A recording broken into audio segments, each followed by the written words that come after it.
Oh, there we go. We're live again. Welcome, everybody. I thought I'd start the stream a little bit early. I know it's 9:15.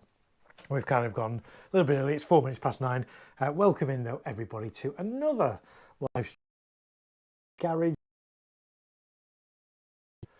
6, I think, in about as many days. Just under. Or is it live stream 5? It might be 6. I've lost count. We've been streaming over like 20 hours. I think we're getting close to 24 hours streaming over the past just under a week.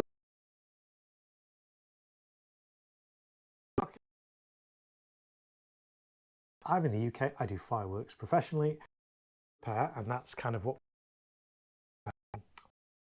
streams as well. So that's what we're going to be doing on this stream as well. Some more cake prep.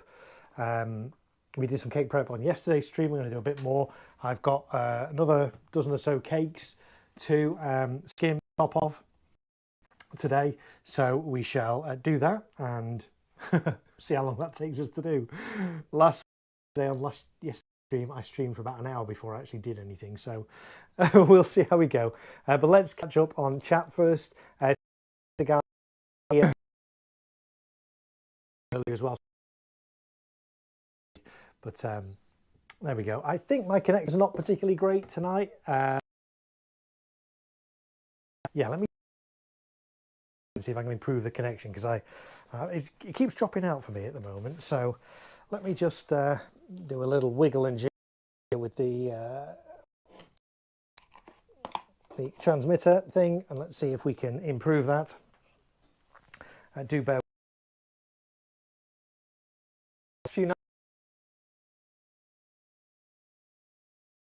with me 1 second. I might just pause and restart the stream.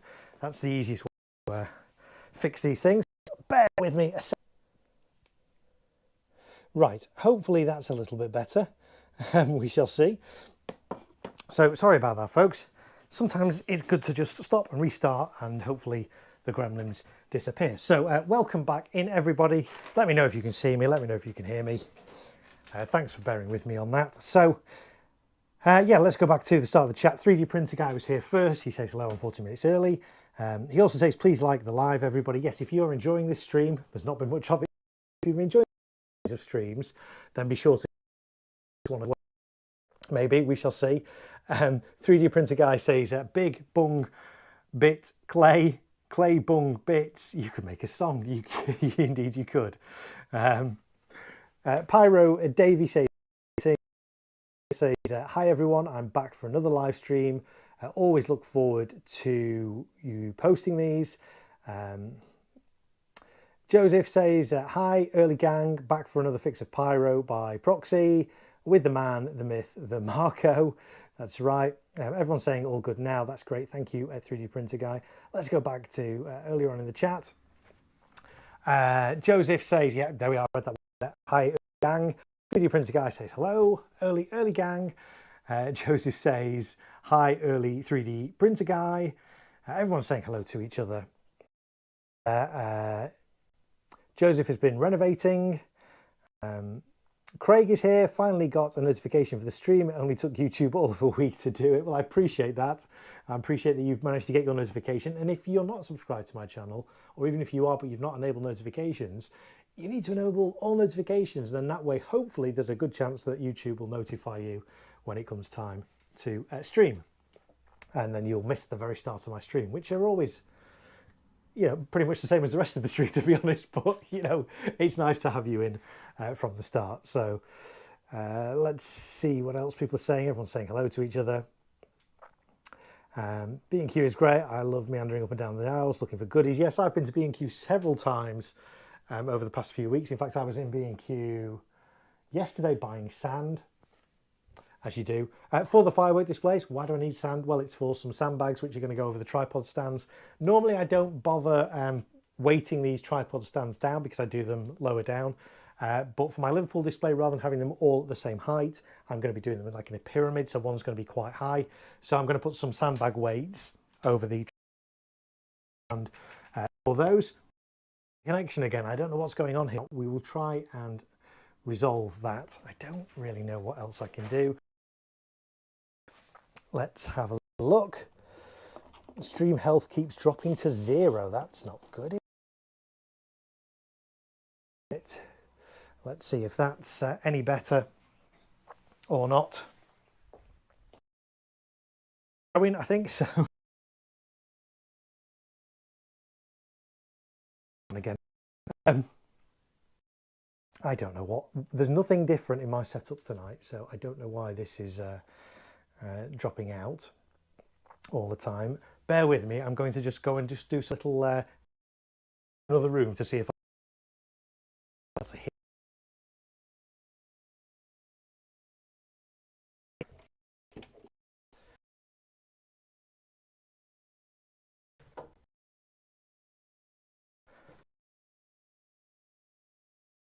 hear. Signal going.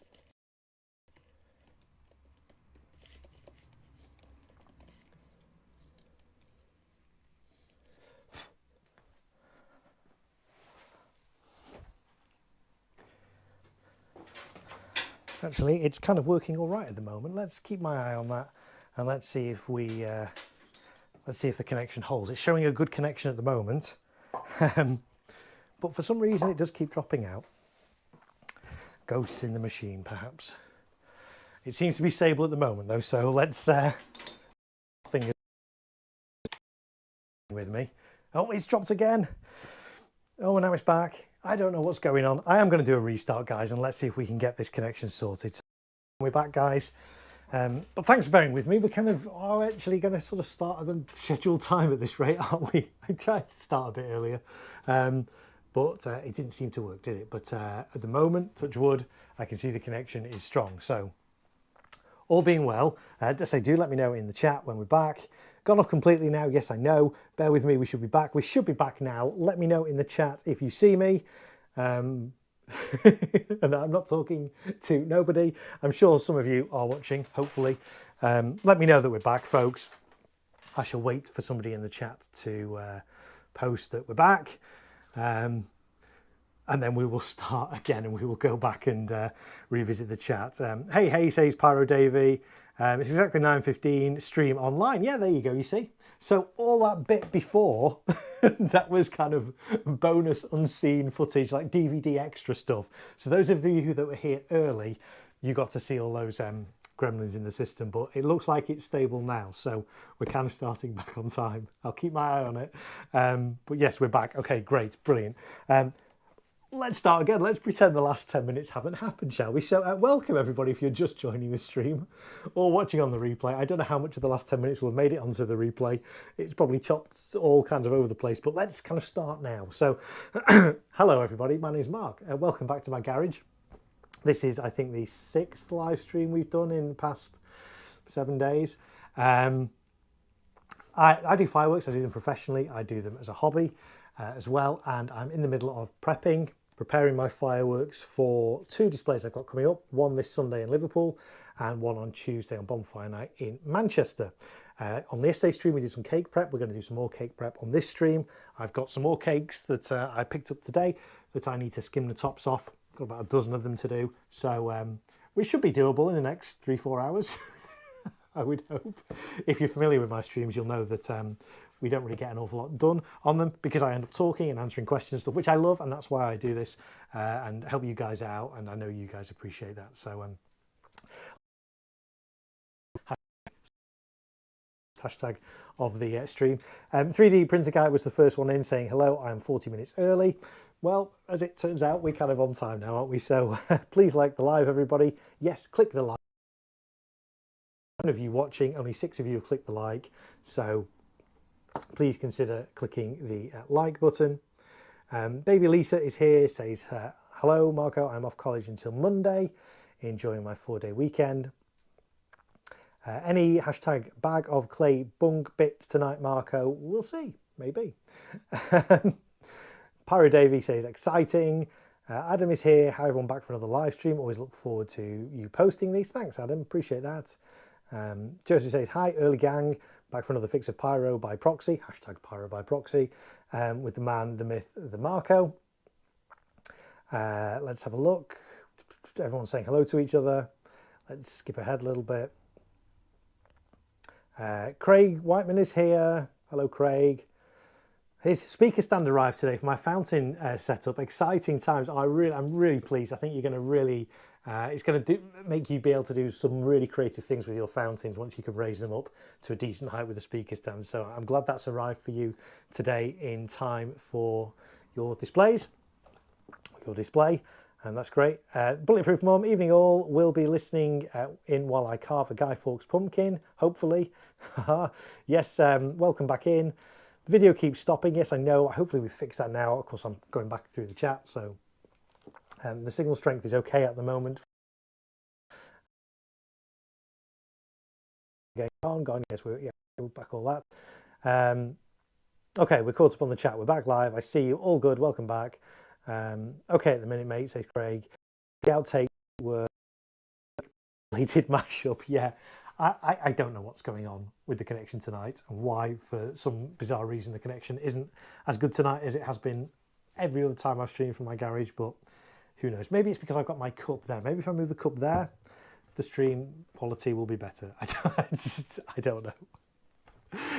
Who knows? But at the moment, it's okay.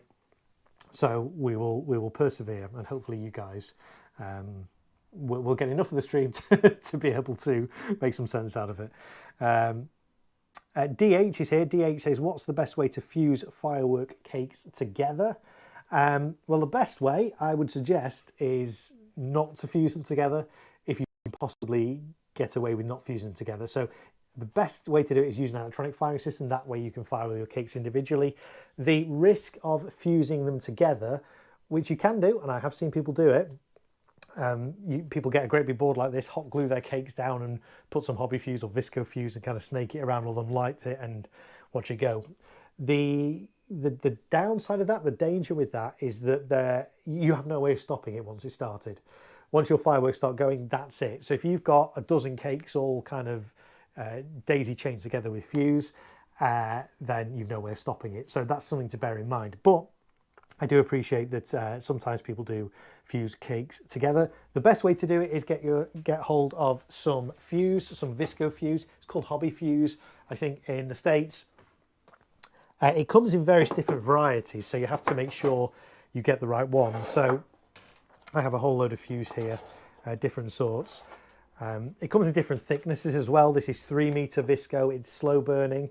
Slow burning means it burns at a rate of 1 centimeter a second. So if I have a 10 centimeter strip of this, it's going to take 10 centimeters to burn. I have some 3 mil. I have some 2 mil, which is obviously thinner and cheaper. And then I have some fast visco as well. That burns, whereas this burns at a rate of a centimeter a second, the fast stuff burns at a rate of 10 centimeters a second.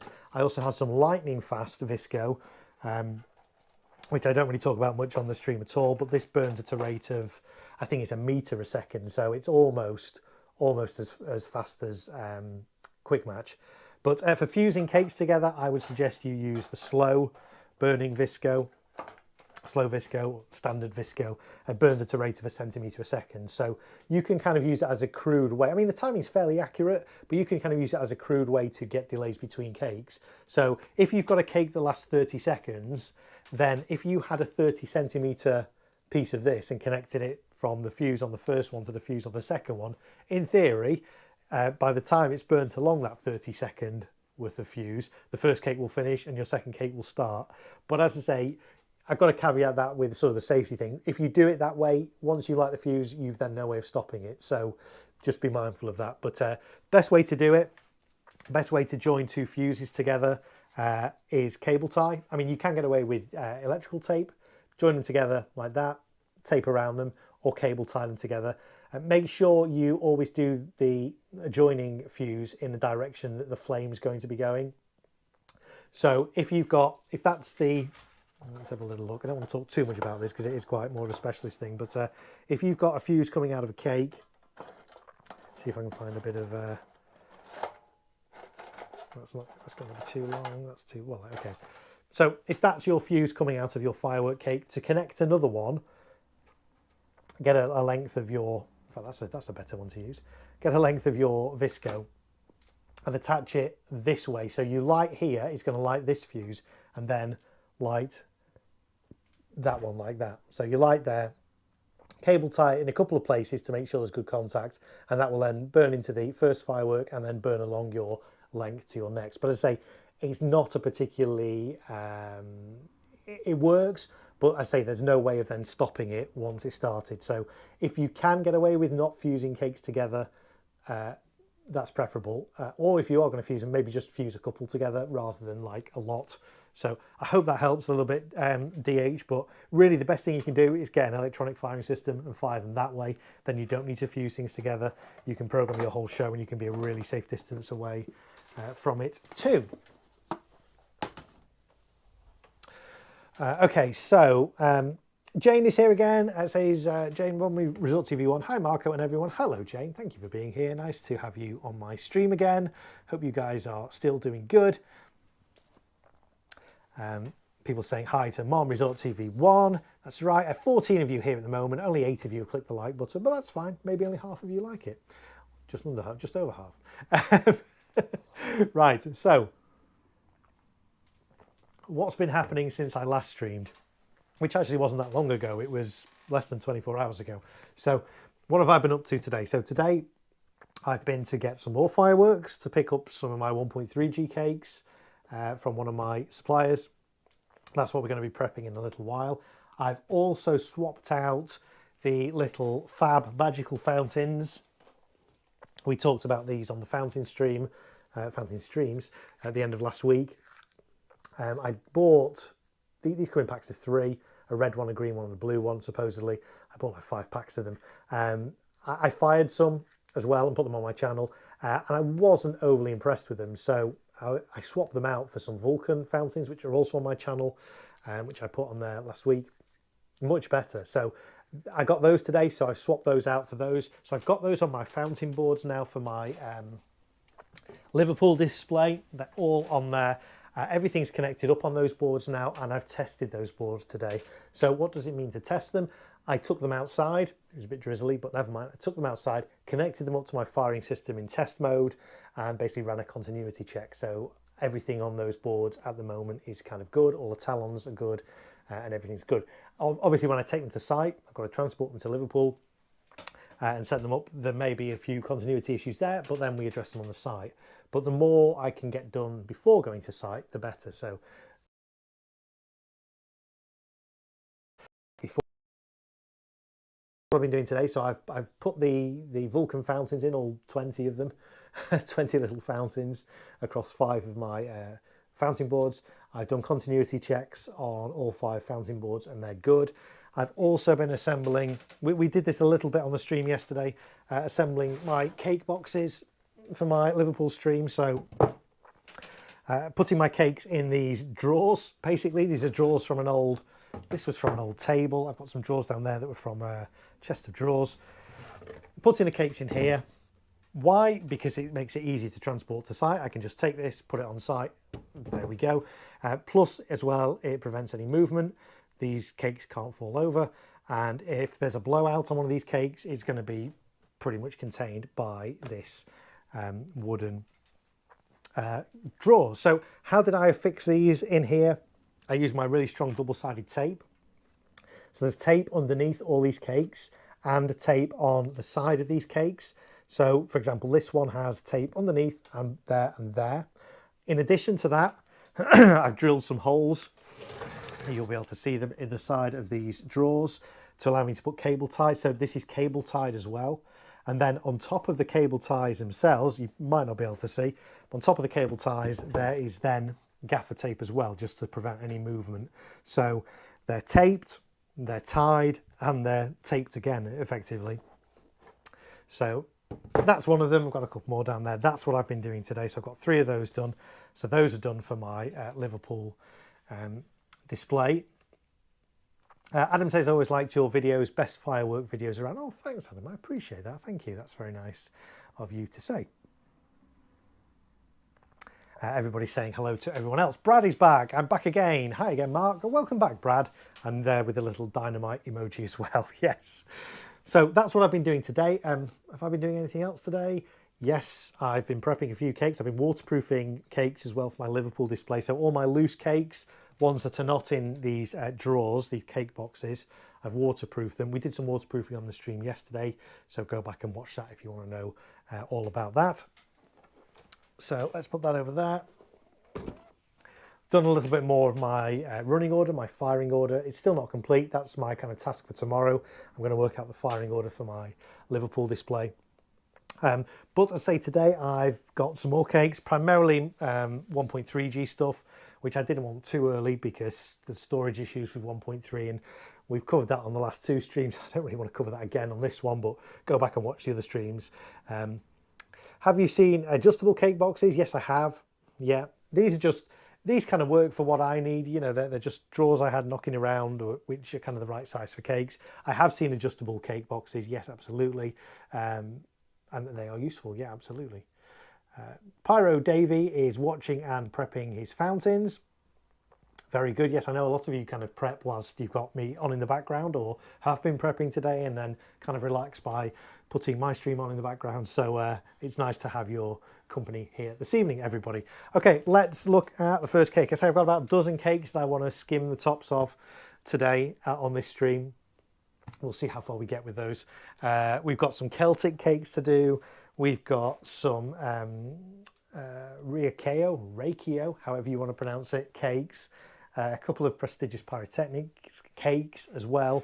So Marco hasn't noticed that I'm here. I have Baby Lisa, but it might have been missed off the stream, because it might be when we were having the issues with the stream near the start. So welcome in anyway, Baby Lisa. Nice to have you back as well. Joe says, I think they look a waste of money, to be honest. Yes, I think we're talking about the adjustable cake boxes now, not the Celtic and Reikio products. Adjustable cake boxes, yeah, they are quite expensive, aren't they? Half the fun is making the boxes and boards yourself. Yes, absolutely. I agree with you on that. And the thing is, you know, in reality, this is an adjustable cake box. I used this last year. I used two of these last year. One of them got kind of pretty much destroyed by an exploding cake, but it contained the damage within here, which was good. So this is adjustable in that I've got different cakes in here to the cakes I had in here last year. And how do I adjust it? Well, I basically just drill different holes in the side. So you'll see, like on this side, there's some holes there that were for cakes last year that different size cakes in this time, so I've had to drill some other holes. So this is technically an adjustable cake box as well, in a way. So yeah, if anybody's getting rid of any furniture, any wardrobes, anything with drawers in, it's always good to see if you can have the drawers, because they're really useful for fireworks. And again, really useful for transporting as well, because I can just lift that whole thing. There's like 6 cakes in there, put it on my firing site, connect it up, and away we go. So yes, always keep your eye out for people getting rid of drawers. There we go. Mark Guitarist here says, evening all. Evening, Mark. Welcome to the stream. Nice to have you here. Was the stream lagging? The stream was lagging at the start. I think it's been okay since we kind of rebooted everything. So there we go. Dan Jones is here. Dan, hello. I'm back again, Mark. Hello, Dan. Welcome back. It's lovely to see so many... I'm going to call you regulars now, because this is what, the 5th, 6th stream I've done over the past week. And it's great to see so many familiar... I was going to say familiar faces, but that's not right. Familiar names in the chat. Nice to have you all here. And I know a lot of you kind of ninja watch as well and don't really post in the chat. I know some retailers watch my streams as well, some firework retailers as well. They don't chat, but they watch. So hello to everybody that's ninja watching. If you're new and you want to interact, by all means, post a message in the chat. I do read them all, and I do answer as many questions as I possibly can, which is pretty much all of them, to be honest. So yes, if you've been watching these streams over the past week or so and you've not yet ventured into the chat to say hi, don't be scared. Say hi in the chat. I'd love to say hi to you.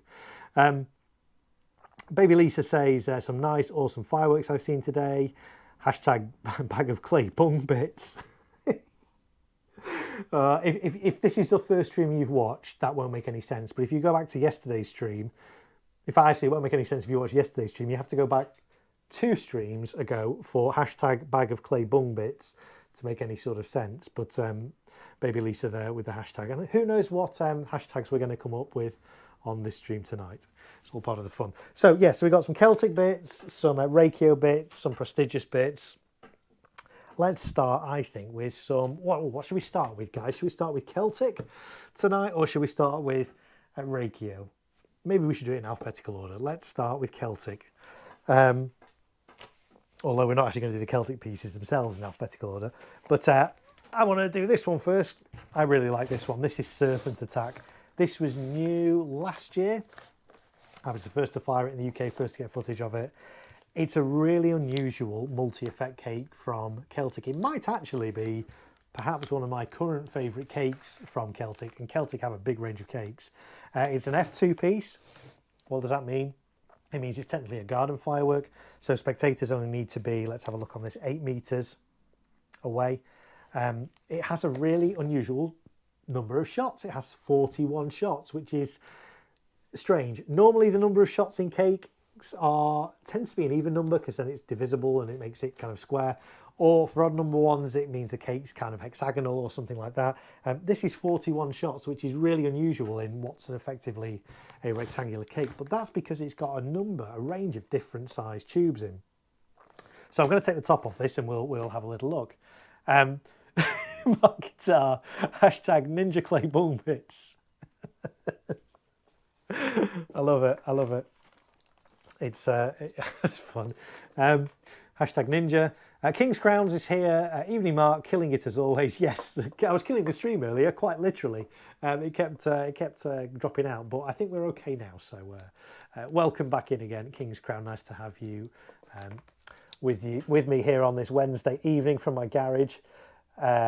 Joseph says, hi Ninja Watchers. Hashtag silent but deadly. My shop sells Serpent Attack for £40. Yeah, prices on it do vary, but I think it's a really good piece. It lasts, its duration I think is about, does it say its duration on here? I don't think it does. From memory, it's about 40 seconds. So it's actually not bad, but I'm going to take the top off because it's really unusual. I want to show you guys the tube layout inside. So first of all, if this is the first stream you watch, why is he taking the top off his fireworks? Basically, it's to reduce the amount of debris, the cleanup that I need to do on site afterwards. These cakes are perfectly okay, perfectly fine to fire with this wrapper on the top, but obviously the shots fire through this wrapper. You then get little bits of paper and plastic and stuff all over your firing site. So by skimming the top of the cake, taking the paper off, you're not affecting its performance in any way. You're not modifying the firework, but you are aiding your cleanup afterwards.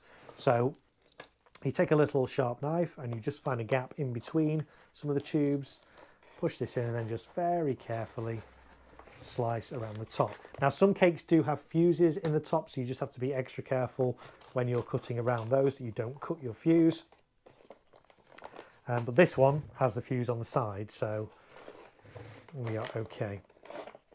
And as we said on the stream yesterday, cakes, even if they've got a fuse on the top, the fuse will run down the side of the cake inside and go into the bottom of the first tube, because that's the difference between cakes and fountains. Fountains you light from the top typically and they burn down, whereas cakes, most of it, the top bit is all tube, the bottom bit is a lift charge, and just above that you've got your actual effect. So you need to get into that lift charge, so that's why the fuse runs all the way down into the lift charge, and that's what sends your fireworks up into the sky.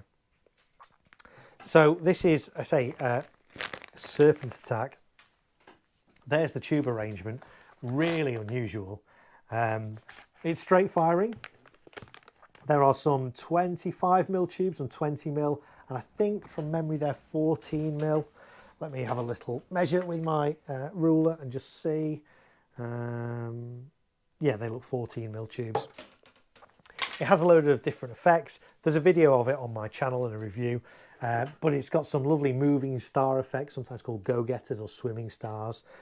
Lots of different kind of noises in there.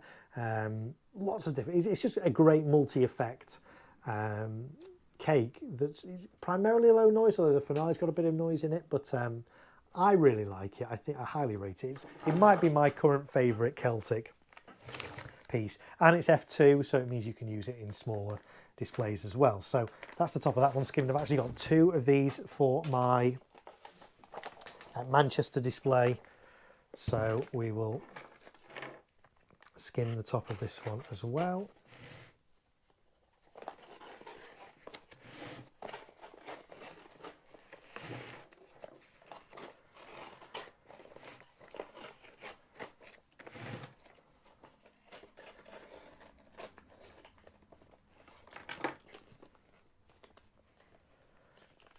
you go. Oh.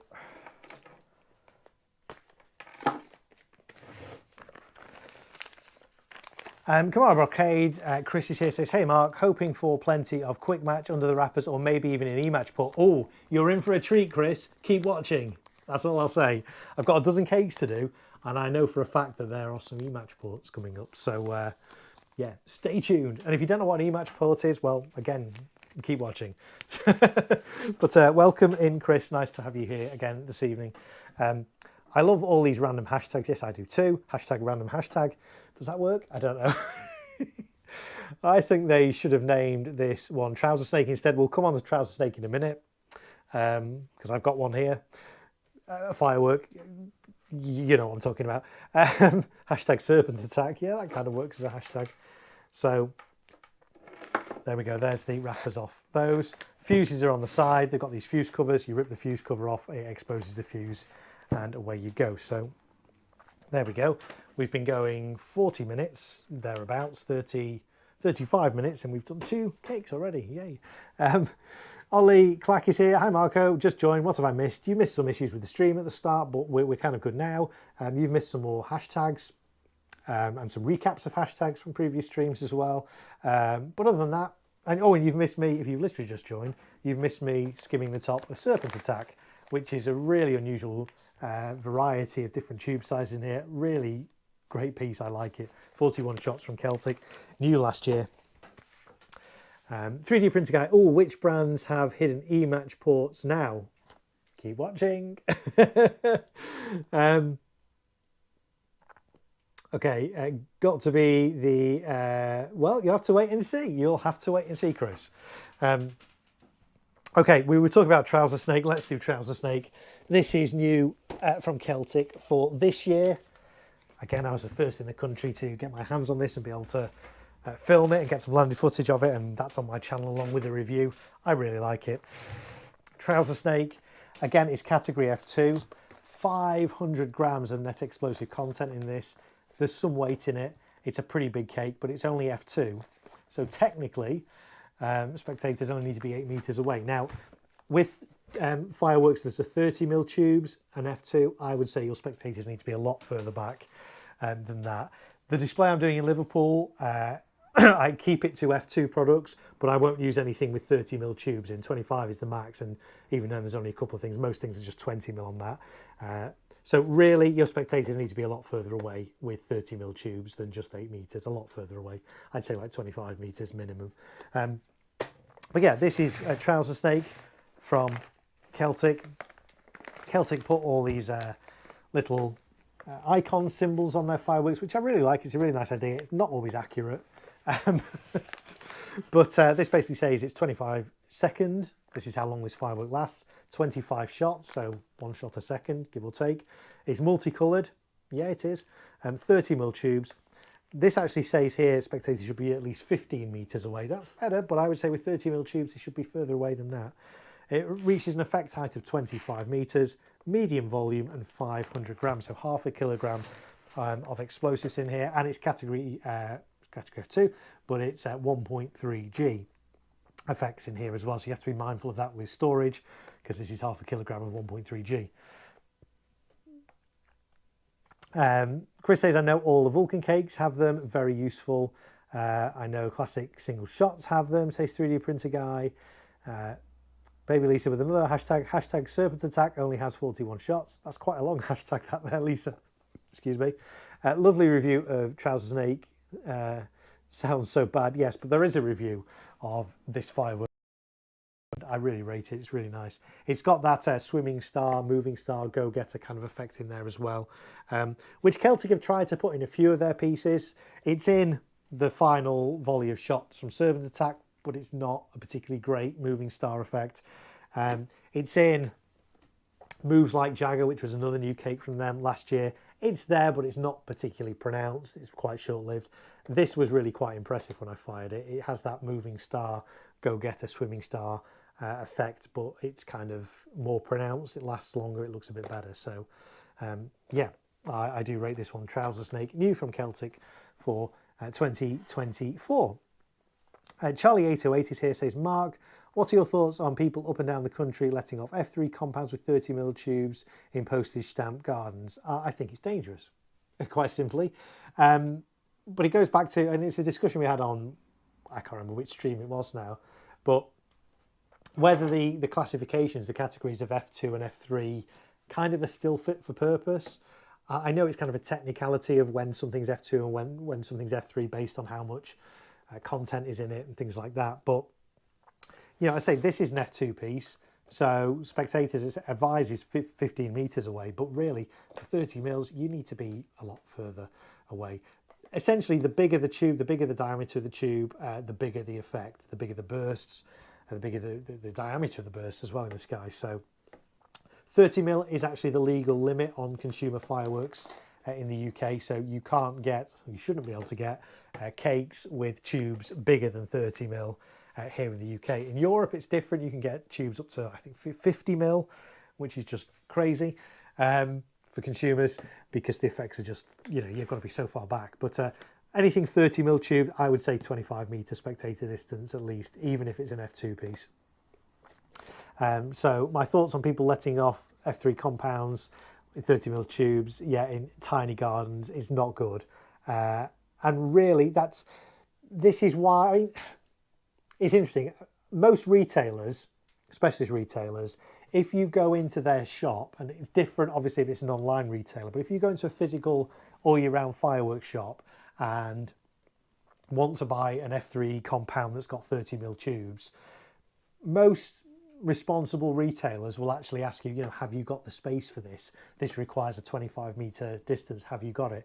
Now, of course, you don't have to prove you've got it. You can just say, oh, yeah, I've got it, even if you've got a tiny postage stamp size garden. But say a lot of in-person, all year round, responsible, reputable retailers will actually ask you the question, like, do you actually have space for this?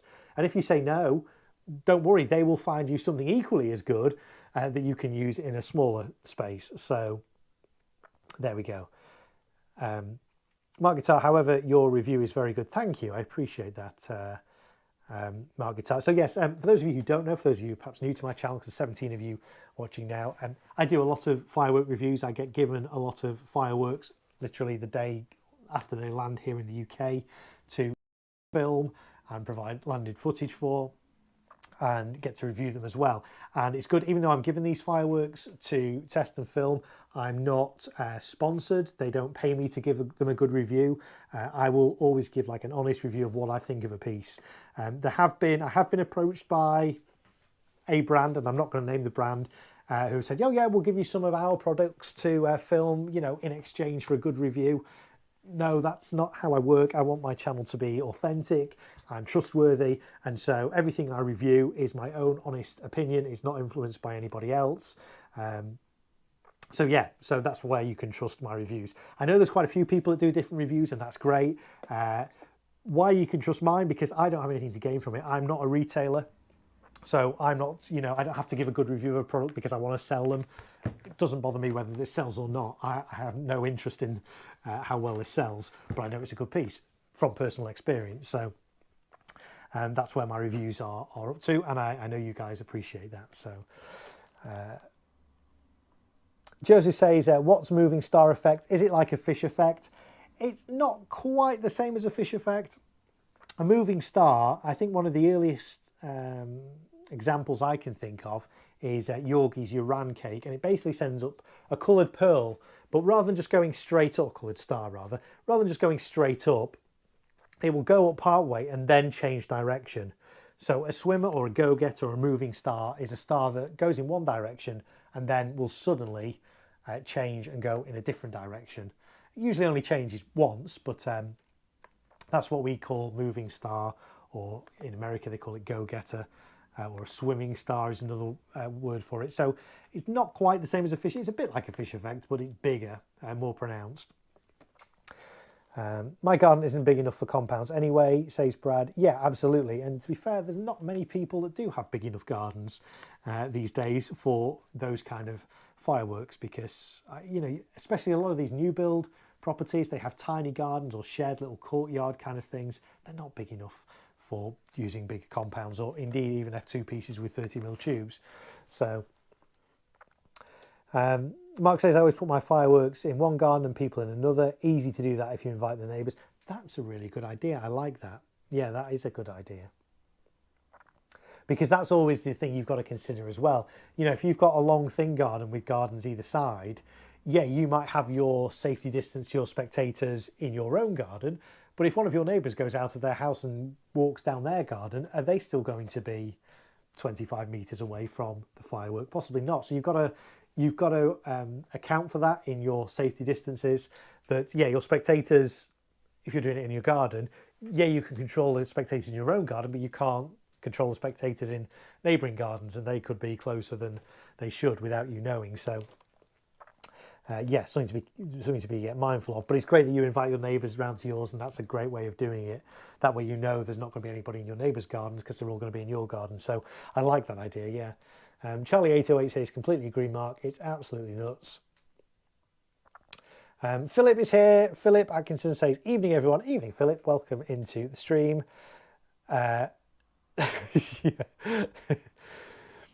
Ollie says that one of the Celtic cakes I bought this year, Dong Ding, has 25mm bore, size and just over 200 grams of powder. On the written label, it says minimum safety distance of 8 metres, but on the other side, it says 30 metres.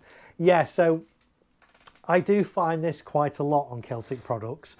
They have a safety label with information on, and then they have the icons, and quite often the icons contradict what's on the safety information. The one you should go for if they are in conflict is the one with the safety information on.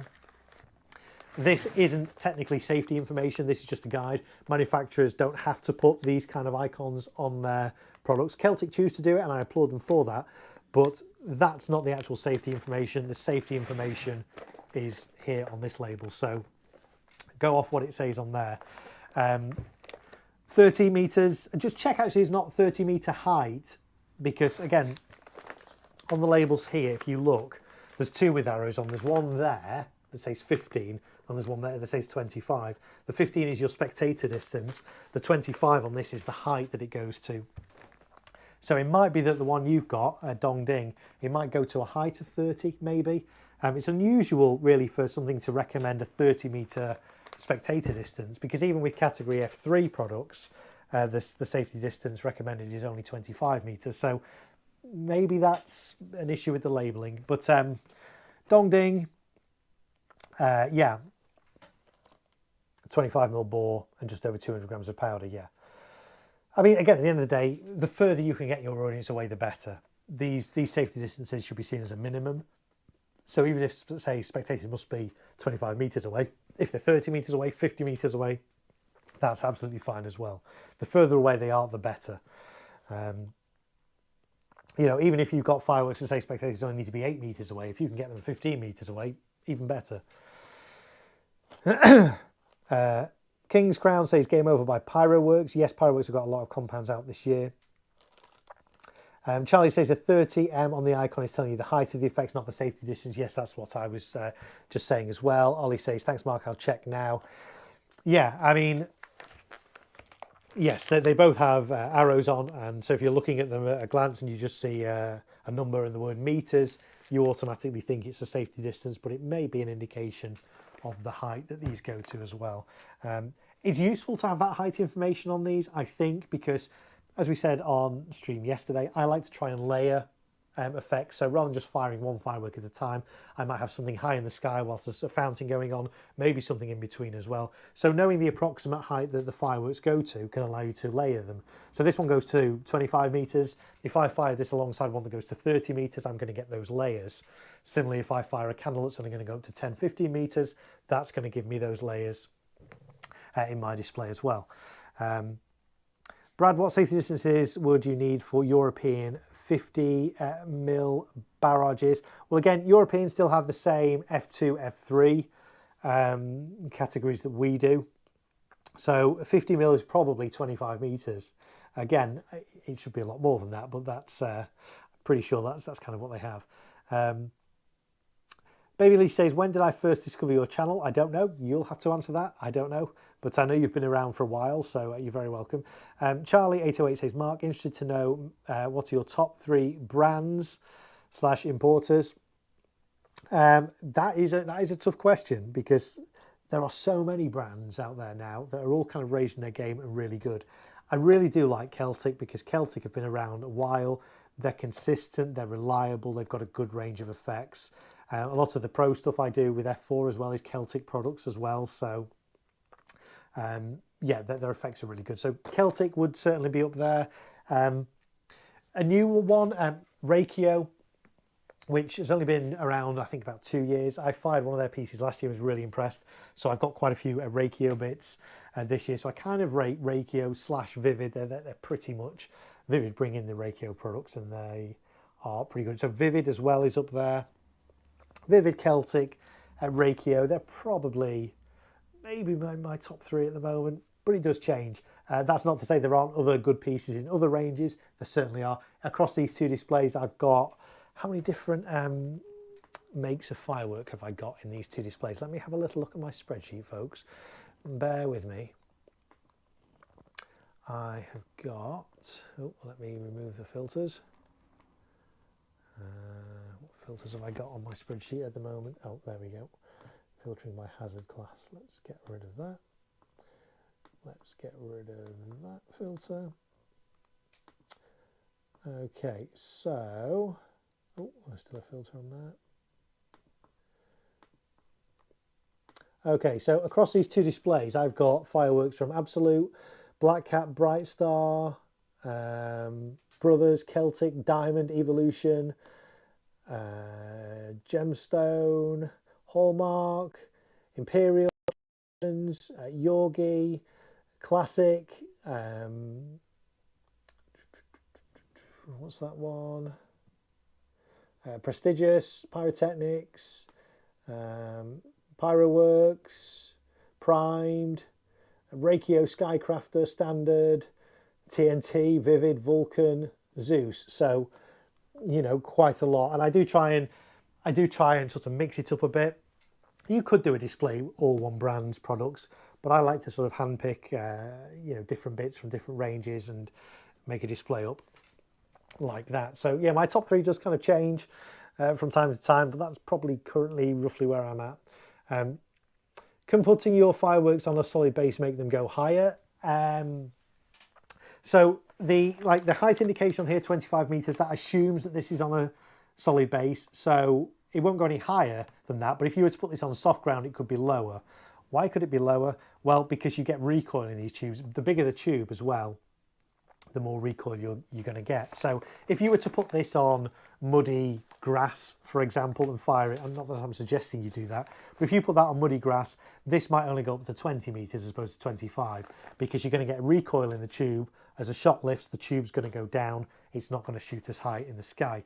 You also risk, by doing that, the cake, the fuse, the kind of daisy chains around all the tubes in here can actually break from that recoil, and that can prevent, you know, some of your firework not firing. So you might find you only get half the tubes firing and the other half don't. Whereas you put it on a solid base, your fuse is unlikely or less chance to break, and your shots are going to go up to the height that they should. So, so putting it on a solid base doesn't make it go any higher, but putting it on an unsolid base, a watery kind of soggy, boggy field or whatever, will make them go lower, potentially, especially the bigger tubes. On the smaller tubes, it doesn't really make that much of a difference, but the bigger the diameter of the tubes you go, the more recoil, the more it can affect the height. So Brad says, I think Celtic are the best brand going. They've been top of the awards for 2 years. Ronow, in the Ronow, yes, they have. They've been best brand, haven't they, twice on the UK Firework Awards. That's right. I think the year before that it was Vivid. Vivid have got some good pieces as well. Ollie says, I've just checked and it does say 30 metres of the safety distance with a height of 25. I'm guessing that's a misprint. Yeah, it wouldn't be the first time. Celtic do kind of cock up these pictograms quite a lot on their fireworks. So yes, that's probably, they've probably got that the wrong way round. It's probably a 30 metre height and a 25 metre safety distance, rather than a 25 metre height and a 30 metre safety distance on that. T-Town Mary Ellen is here. Good evening, Mark. Good evening. Charlie says, have you had much funky? Mate, I rate them very, very highly. I haven't, so that's why I can't really rate it. I've seen footage of it and it does look really impressive, but I've yet to actually fire any Funky products myself, so I can't really kind of rate that as one of my top brands because I don't really have any experience of that particular brand. They've been around a few years now. They are still kind of only available from a select few retailers, so in this area they're quite difficult to get your hands on, but I'm sure it's only a matter of time before I get to fire some Funky products because they do look really impressive. This is of 8 meters with 196 grams of powder and 20 mil bore size. Yeah, and again, sometimes as well, the distance for taters firers. So, for example, on this one, on the safety information, it stays standing sideways, light the fuse at its outermost end and retire immediately at least 8 meters. So that's saying that you need to be, if you're hand lighting this, hand light it, you need to be at least 8 meters away. But on the other side, it says spectators must be 15 meters away. So sometimes you get those two distances, the distance that you as a firer, if you're hand firing, need to retire to, and then the distance that your audience need to be as well. So there we go. So that written safety distance of 8 meters, is it a written safety distance of 8 meters or is it a safety distance for you as a firer? So should you be retiring at least 8 meters? Mark says, Charlie, Funky are really, really funky. Excellent. And the cake we saw this week was fantastic. What's the biggest rocket you have fired? Consumer rocket, probably something like the VSR4s from Vivid. That's probably the biggest consumer rocket I fired. I do fireworks professionally as well, so I do fire Cat 4 stuff, and obviously we don't use rockets in professional displays, but we do use shells. The biggest shell I've fired has been 8 inches, and we were talking on the stream the other day, I think the largest shell that's ever been fired in the UK is 16 inches, but the world record is something like 48 inches, I think we said, somebody Googled it. So there we go. Pyro Boy says, hey, back again. Picked up some air raider rockets today by Jonathan's Fireworks. Yes, I haven't fired those, but let me know how you go with those. Okay, so this is a trouser snake. Let's skim the top of it. And what I'm going to do, I'm just going to remove the fuse cover. So again, the fuse for this is on the top. Some cakes have them on the top, some have them on the side. The ones that have them on the top will run down and actually enter the cake at the bottom into the lift charge. But they just have it on the top for easy identification, I guess. You know, if you've got this firework on the ground at night, it's easier to see if the fuse is on top rather than down the side on one particular corner or whatever. So fuse is there.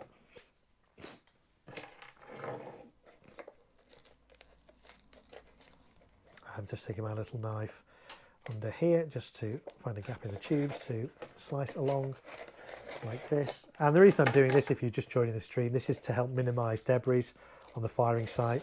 It's perfectly fine to fire these cakes with this paper on, but it does mean that at the end of your display you're going to have little bits of soggy charred paper all over your firing site, whereas if you take the paper off before you fire them, then you have less debris to clear up. You don't have, you know, it never completely gets rid of the debris because inside each of these tubes is a little cardboard disc which needs to be in there for the firework to work properly. They obviously get ejected out and you'll find little cardboard discs all over your firing site.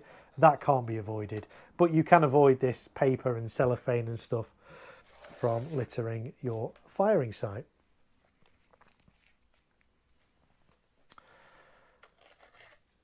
So there we go, there's the fuse. Now, when a fuse is at the top, obviously it's got to reach down to the bottom. If it was to use this standard slow burning visco, which burns at 1 centimetre a second, then if it was that all the way along, if you light it here, it's going to take 20 odd seconds, 30 seconds before it goes off. So it's obviously not this fuse all the way down. Sometimes it goes into something called pink visco. Let's see if I've got some to show you. Yeah, so sometimes cakes will be like this. So this will be the visco fuse that you see. And then the side of the cake, there'll be this pink visco, which burns faster. Quick visco, fast visco, whatever. So you don't see that bit, it's inside the cake. That's the bit you see, you light that. Once it gets to the pink thing, it fires down really quick and into the cake. So typically on visco fuses, you have a 7 centimetre fuse, 7 centimetre lead time. So that gives you approximately 7 centimetres from point of lighting this, if you're hand lighting, to when the first shot's going to go up, give or take. It's a roundabout. I think the minimum is 7. Sometimes it's a little bit longer. So yes, sometimes it can go into pink visco like that. Other times, like on Trouser Snake, it actually goes into quick match. So I don't talk a lot about quick match, but I will just show you this, just so you guys can see.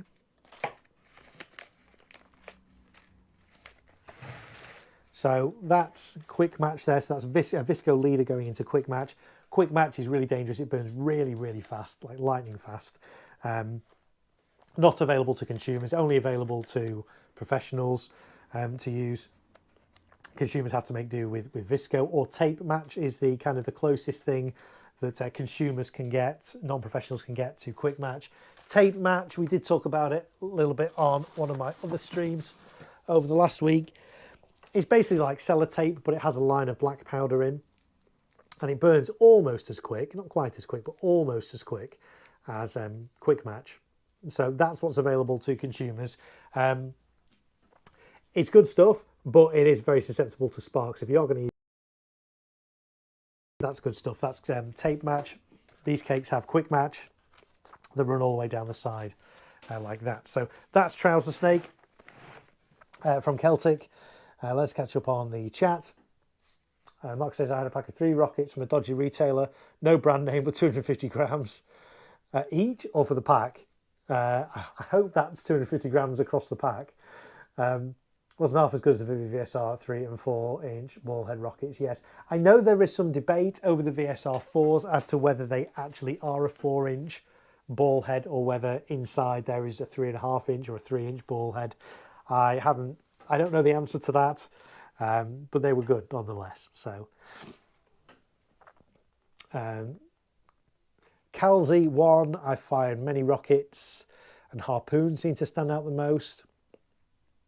I've not heard of those. Who manufactures those? Oh, Kimbolton. Ah, yes, I am aware of those, yes.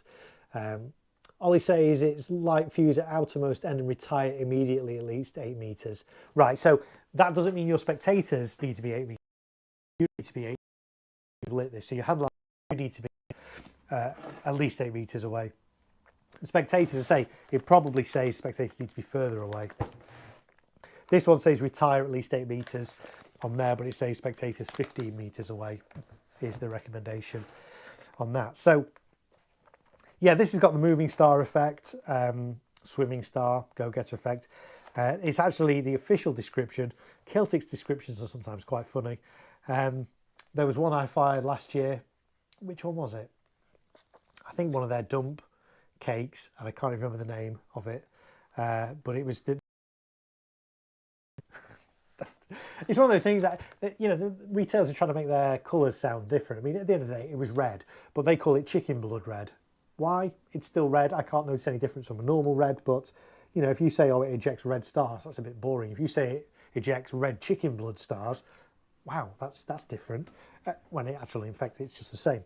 Anyway, this says vibrant gold snakes. It's calling them snakes in Brownian motion with bright blue stars. There you go. That's the official description of Trouser Snake. So let's get that one out of the way now that we've skimmed the top of that. Let's have a look. Have you ever taken apart fireworks to see how they work inside? It's not something that I do on my stream. I do sometimes show you with fireworks that aren't live, that have been used. I will show you the inner workings of them then, but I don't dismantle fireworks on the stream because technically you shouldn't be doing it. Well, legally you shouldn't be doing it. It's classed as manufacturing. And so it goes back to what we talked about, 1.3G, 1.4G. Technically, if you modify a firework in that way and take it apart, then you're dismantling it, and it then becomes technically categorized as 1.1G, which is even more. So it's yes and no is the answer, the short answer to that. But I know how fireworks work inside because I'm a person with specialist knowledge in the eyes of the law.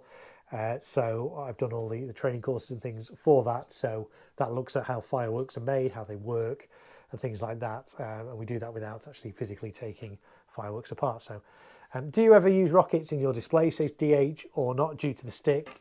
Has to come back down. So no, I don't use rockets in my displays. I do enjoy a rocket. I have fired numerous rockets. And actually, if you go back and watch my New Year's Eve stream from the start of this year, and I let off a barrage of like 60 different rockets from half a dozen different brands, all kind of within the space of 30 seconds a minute. It was quite epic. But in my public displays, no, I don't use any rockets, precisely for that, because they're very difficult to predict where they're going to fly. They don't always fly exactly straight. They track into the wind. And of course, you've got the issue of that stick's got to come down somewhere. If it's a big rocket, it's a big stick. If that hits somebody, I mean, you may have even seen, if you fired rockets before, when that stick comes down, it can really embed itself into your grass. Imagine if that comes down on a person. So no, I don't use rockets in my displays. I get that some people like to use rockets, and I do love that whooshing sound of the rocket as it lifts. It is very nostalgic, and I'd be love to have that in my displays. But just from a practical safety point of view, it's not worth the risk. So no, I don't use rockets in my display. Dahlia Dump, that's the one. Yes, thanks 3D Printer Guy for triggering my memory on that. Dahlia Dump cake. It's a really great dump cake actually from Celtic, but yes, it's described as chicken blood red for some reason. Hashtag 3D Printer Guy says hashtag dump the chicken blood. Mark says hashtag cluck bang. Oh dear. Joseph says hashtag ready salted red. Yes. Thanks, Mark. That's cleared things up a bit. You're welcome, Ollie. Glad I could help. Great. 20 of you here as well at the moment. We're making progress. We've done 1, 2, 3 cakes out of the 12 that I want to skim on this stream. I know some of you are waiting for the e-match ports. Oh, it's exciting. Right, we're still working through Celtic bits. So as part of my finale for my Manchester display, I'm going to be going red. Chicken blood red, why not? With a couple of Ghost Riders. So Celtic do a few of these cakes. These are dump cakes. What does a dump cake mean? It means that rather than firing like once every second like a traditional cake, it fires all its shots really quick, like within the space of 5 seconds. You may have heard me talk about Brexit. Brexit's going to be part of my finale for Liverpool. That's another exactly the same size as this. It sends up all its shots and does like gold brocades. How many shots is this? Is it 25? 25. So it sends up 25 shots pretty much instantly, and they all burst at the same time. It looks impressive. Ghost Rider is different. Ghost Rider is red. It still fires all its shots within 5 seconds, but these kind of break to like red strobing, which kind of have a good strobe, a good hang time on. 2 of these either side of my display going up together. In the middle also goes red and has some nice falling leaves. It's going to look pretty epic, I think. So a couple of Ghost Riders, and it's a fanned cake because it's this shape. You can get fan cakes that actually look square, but the tubes inside are kind of at angles. But when it's like this, you know just by looking at it that it's fanned cake. So fanned, sky filling, its effects are going to go not just up, but out to the sides as well. So we'll skim these in a second. Mark says, love a good rocket barrage. I let off 60 Warhawks for my 60th birthday. Wow, epic, yes. And really fun listening for the sticks to see whose gutters they will block. Yeah.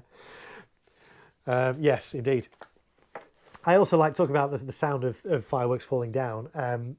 I fired, it was a couple of years ago now, I fired the entire range pretty much of Pyrowork stuff for them so they could get some product video. And we did it at their storage site, which is like a top secret location. So secret it doesn't even have an address, it just has GPS coordinates. That's how secretive it is. But there it's hard surface. So it's not grass, it's like concrete, tarmac. And we were firing all these cakes and you could hear all the tubes falling back down and kind of bouncing off the ground, all these little cardboard tubes. And the sound of these little cardboard tubes kind of bouncing off the ground was actually quite pleasing. I quite like that sound. So, Brad says Brexit. Yes, there is a firework called Brexit. It's quite funny actually, because when I use that in my display, I think it was Brexit. The Brexit came out. The Brexit firework came out before Brexit had actually happened in the UK. It came out a year or two before, and so I used to joke that on my displays I was delivering Brexit when nobody else in the government could. I know we don't talk about politics on my channel, but while nobody could deliver Brexit, I was actually able to deliver Brexit. So I kind of joked about that, and it was quite funny at the time.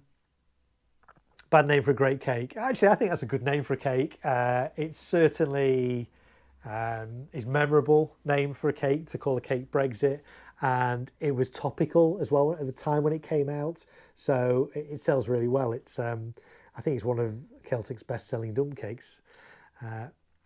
Ollie says it's weird because a larger Celtic cakes like Uar, which again 25mm ball but 400 grams, not 200 grams, it does say the safety distance retire 8 meters, but spectators must also be 15 meters away. Yeah, so generally speaking, on F2 products, spectators will either need to be 8 or 15 meters away, and it should say which. For F3 products, spectators must be at least 25 meters away. Those are kind of the established distances. We did on my stream yesterday when we were looking at cakes, we looked at, I think they're backed away again now, Head Games from Brothers Pyrotechnics, which was kind of an exception to the rule. It's an F2 cake, but it does say on it spectators must be 25 meters away, which is really unusual. It's the only time I've ever seen an F2 product state explicitly the spectators must be 25 meters away. And it wasn't a particularly large cake. It was only 20mm. It might have been 25mm. No, 20mm, I think. But yeah, spectators must be at least 25 meters away from that F2 product. So I don't know, guys, if you've got any other examples of F2 products that say spectators must be at least 25 meters away, I'd be curious to know. Kamara Brocade says the cost of dump cakes is really interesting, much cheaper than normal cakes with the same number of shots and tube sizes. Obviously, there's perceived value, so public don't want to pay that much. Yes, this is it. Dump cakes, they're not as popular with the general public, but they are quite popular with pros and semi-pros, because it's not always about how long a firework lasts. You know, if we take something like Brexit that does all these gold brocades, if that was to fire one every second, 25 shots, it lasts 25 seconds, yeah, it would be impressive, but fire them all together and it's even more impressive, even though it lasts less time. So sometimes it's not about the duration of the firework. Sometimes shorter durations can be more impressive. And it's one of the things I look at. We spoke about this on my stream yesterday, if you were here. I have a spreadsheet. When I'm designing these shows, I have a spreadsheet with all the fireworks in it I have. And one of the calculations I do is like the net explosive content per shot. So kind of how powerful each, also the net explosive content like per second. So the duration, so the net explosive content divided by the duration. And that gives me a good idea of kind of how impressive the firework will be. Because the total NEC on its own, you know, can be impressive, but it depends on how long it's going to last, how many shots there are. You know, if it's 500 grams NEC, wow, that's impressive. But if there's 100 shots in it, it's less impressive than if there's 500 grams but only 25 shots. So, you know, you've got to take these factors all into account. Ollie says, but UR has a pictorial gram distance of 25 meters, so it's all, yeah. I'd say Celtic's pictograms are not always the most accurate. Let's see what it shows on Ghost Rider. So it says duration 5 seconds. Yes, that's about right. Spectators 15 meters. Yes, that's about right because it's an F2 piece. Multicolored. Well, yeah, it's multicolored to me means like several colors. There's not several colors in here, but there's more than one. So I guess you could call it dual color or bicolor maybe, but they call it multicolor. So yeah, I'll kind of let them have that. Medium volume, yeah, I'd go with that. 25 shots, yes. 25 meter height, yes. 25 mil tubes, yes. 325 grams, and it is 325 grams. So in this case, yeah, that's accurate. Celtic sometimes put these little, in fact, that you see in the sky. So I would suggest you ignore that.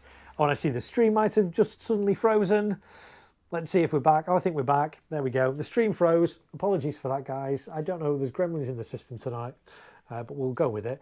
3D printer guy says this will be my 4th time delivering Brexit. Yes. How's the cold? Mark says Blue Nose. Thanks for asking, Blue Nose. I appreciate it. It's kind of a little bit better. It's kind of getting a bit better each day. I kind of do well, but then after I do these streams for like 3-4 hours, like halfway through the stream, it'll just hit me and I'll just get really bunged up. At the moment, I'm not too bad. Do have some juice here to keep me going as well. But yeah, I'm a bit better than I was yesterday, which was a bit better than the day before. So slowly improving. I have actually found, I don't know if anyone else has noticed this, ever since COVID, when I get colds, they don't seem to be as bad, but they seem to be more prolonged. I don't seem to be able to get over them as quickly as I used to pre-COVID, since all the COVID jabs. Maybe that's just me. I don't know. Maybe you guys have experienced that as well. I don't know, maybe it's just all psychosomatics, I don't know. Okay, let's catch up on chat again. Brad says, I think you should stream all night. I'll stay up with you. Do you know what? By the time we finish this stream, I'll have probably done the equivalent of 24 hours streaming over the past 6 days, which is, you know, is quite an achievement, I think, to talk for that amount of time as well. It is a challenge. Josie says that's interesting. That's an interesting calculation, working out NEC per shot. Yes, it is. I think it's a really useful calculation to do. If you've got loads of cakes in your display, we were talking about firing order on the stream yesterday, and you know, someone was saying, what order should I fire my cakes in? And I was saying, well, do a quick calculation on the NEC per shot. Start off with the ones that have the smallest NEC. NEC, by the way, if you're not familiar with that term, net explosive content, basically how much gunpowder there is effectively in each shot. So do your cakes with the smallest NEC per shot first, and work up to your cakes with the largest NEC per shot. You might be surprised, because actually some of the fireworks with the biggest NECs per shot are actually smaller than some of the big ones. So it's a bit misleading to just go off the net explosive content of a firework in itself. But NEC per shot, I think, is quite a useful calculation to do. And you can easily do that in an Excel spreadsheet. Just do a column with all your fireworks in, do a column that's got your total NEC for each, and do a column that's got your number of shots, then just do another calculation column that divides one by the other, and then you get your NEC per shot. Baby Lisa says, I'm in hospital having a big operation tomorrow, wish me luck. Yeah, I hope that goes well for you, baby Lisa. I hope you recover quickly. 3D printer guy says, Mark has the bung bit back things. Yes, I do somewhere. If you don't know what I'm talking about, that goes back to a stream 2 streams ago, I think. Ollie says, thanks, Mark. I'll steer clear of Celtic pictorial distances for now. Yeah, go off the safety. Go off the safety information on Celtic products, which is the square white label, rather than the pictorial gram information. This isn't safety information. This is just for guidance only. That comes from Celtic as well, because I quite often flag this up to Celtic that this is wrong and inaccurate, and they tell me it's not safety information, so it doesn't matter. Okay, so don't go off that. Go off that. As a general rule of thumb, if it's an F2 product, and it will always say whether it's category F2 or F3, this says category F2. If it's F2, your spectators should be 8 or 15 meters away. If you're not sure which, go for 15. Some fountains and things which are F2, you know, 8 meters is fine. For cakes, bigger cakes, I'd say 15 meters. So unless it explicitly says whether spectators, if it says spectators must be at least 8 meters away, that's fine. If it doesn't explicitly say that and it's category F2, I'd say 15 meters. If it's category F3, your spectators must be at least 25 meters away as a minimum. Jerry is here, Dad, Resort TV 1. Hello, Jerry, welcome. Mom, Resort TV 1 was here a little earlier. Now we've got Dad, Resort TV 1 in the chat. Nice to see you here in the chat. Jerry, I hope you're keeping well. Mark says, is there a legal limit on NEC per tube? Not that I'm aware of. There's legal limits on the total amount of NEC in a single firework, and that's why we have compound fireworks to kind of work around those limits.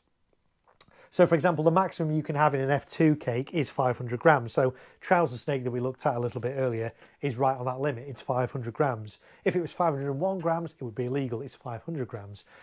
And that's why we have compounds. If you get a compound with 4 500 gram cakes together, that's 2 kilograms. You can have category F2 compounds up to 2 kilograms, and no more than that. For F3 compounds, it's up to 4 kilograms. So there are limits per firework, but I'm not aware that there are legal limits per tube. But obviously there's going to be a limit to how much you can get in tubes, because you're limited on the diameter of the tubes. We can only have 30mm tubes maximum in the UK on our cakes and things. So there's a limit to how much you could realistically get in a tube, but I'm not aware there's a legal limit per shot. Someone may correct me if I'm wrong, but that's my understanding. So this is a 6-hour operation. That's a long operation, Lisa. I hope it goes well for you tomorrow. Make sure you get some good sleep tonight. So don't feel you've got to stay for this whole stream. If you've got a big operation tomorrow, make sure you get well rested. And I hope that goes really well tomorrow. I'm sure everyone in the chat will wish you well on that as well. And Mark says, I had a 25 shot cake with 30mm and 750 grams, it was very tall. Yeah, so that would have automatically been F3 because it was 750 grams. It won't have been F2. But yes, you can get different, I say it's interesting, you can get different heights. Like this trouser snake one, it's got quite tall tubes. Some of them are like this ebb and flow here that we'll look at in a little while. 20mm tubes, but quite small. There's other ones with 20mm tubes that are tall. Yes, they come in all shapes and sizes, quite literally. People are saying, people wishing Lisa good luck with her operation tomorrow. Brad says, I'm sure Volt do a compound, but it's actually 2 compounds together with 400 grams each. It's called Pyro and Papal. It's an absolute monster of a firework. I haven't seen that particular one. I'm aware of Volt's fireworks. I've fired a few Volt things in the past. 2 compounds together, interesting, yes. People saying good luck to Lisa. Right, okay, so let's skim the top of these. This one has 2 fuses, a main fuse and a reserve fuse. I have actually done a dedicated video on reserve fuses and what the difference is between them and when to use this one, when not to use it, what you can do with it, things like that. Also pay attention as well, this says this side must be facing towards your spectators. So it's really important with fan cakes that you get them orientated right. With trouser snake, which was straight firing, with servant attack, straight firing, it doesn't matter whether you orientate it that way or that way on your firing sight, makes very little difference. When you start getting into ones with fan effects, you need to orientate it right. So this is fanned this way, so it needs to be your spectators here, fanned that way. If you put it that way, you've effectively got shots firing up closer to your audience. They won't see the fan effect, all they'll see is shots coming towards them. So always make sure that you get cakes that are fanned, make sure you orientate them the right way.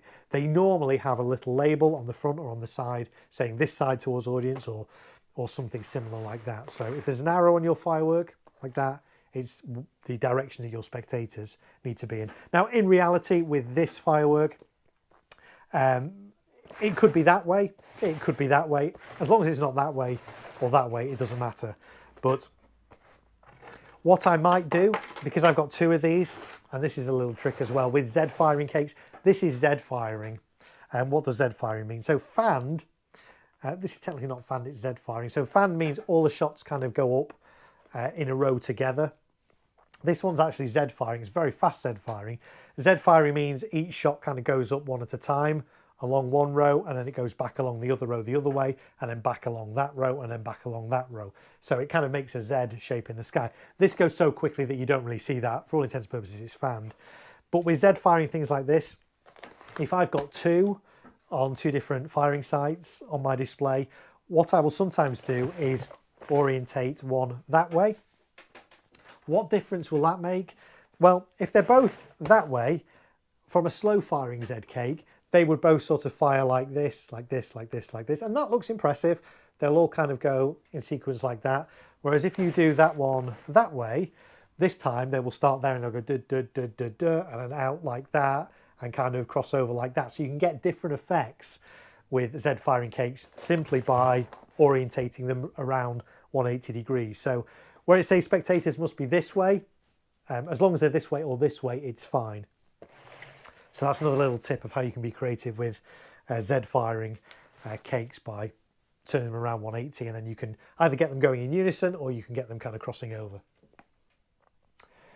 £600, that compound firework. Yes, compound fireworks are generally not cheap. And actually, in a lot of cases, compounds are maybe made up of 4 cakes. You might get like a 100-shot compound that's got 4 25-shot cakes in. It's actually cheaper in many cases to buy 4 25-shot cakes than it is to buy 100-shot compound that's made up of 4 cakes. Again, compounds do have a place. It's convenient to just light one fuse and all the 100 shots go, and you don't need to mess around, as opposed to 4 individual cakes of 25 shots. But yes, compounds are not cheap, and quite often you can get better value if you buy the cakes sort of separately or individually rather than in a compound. Baby Lisa says, I'll let you know how it goes. Yes, please do. DH says towards them, take cover. Yes, that's if you orientate it that way with your spectators over there. You don't want to do it. It always needs to be that way or that way.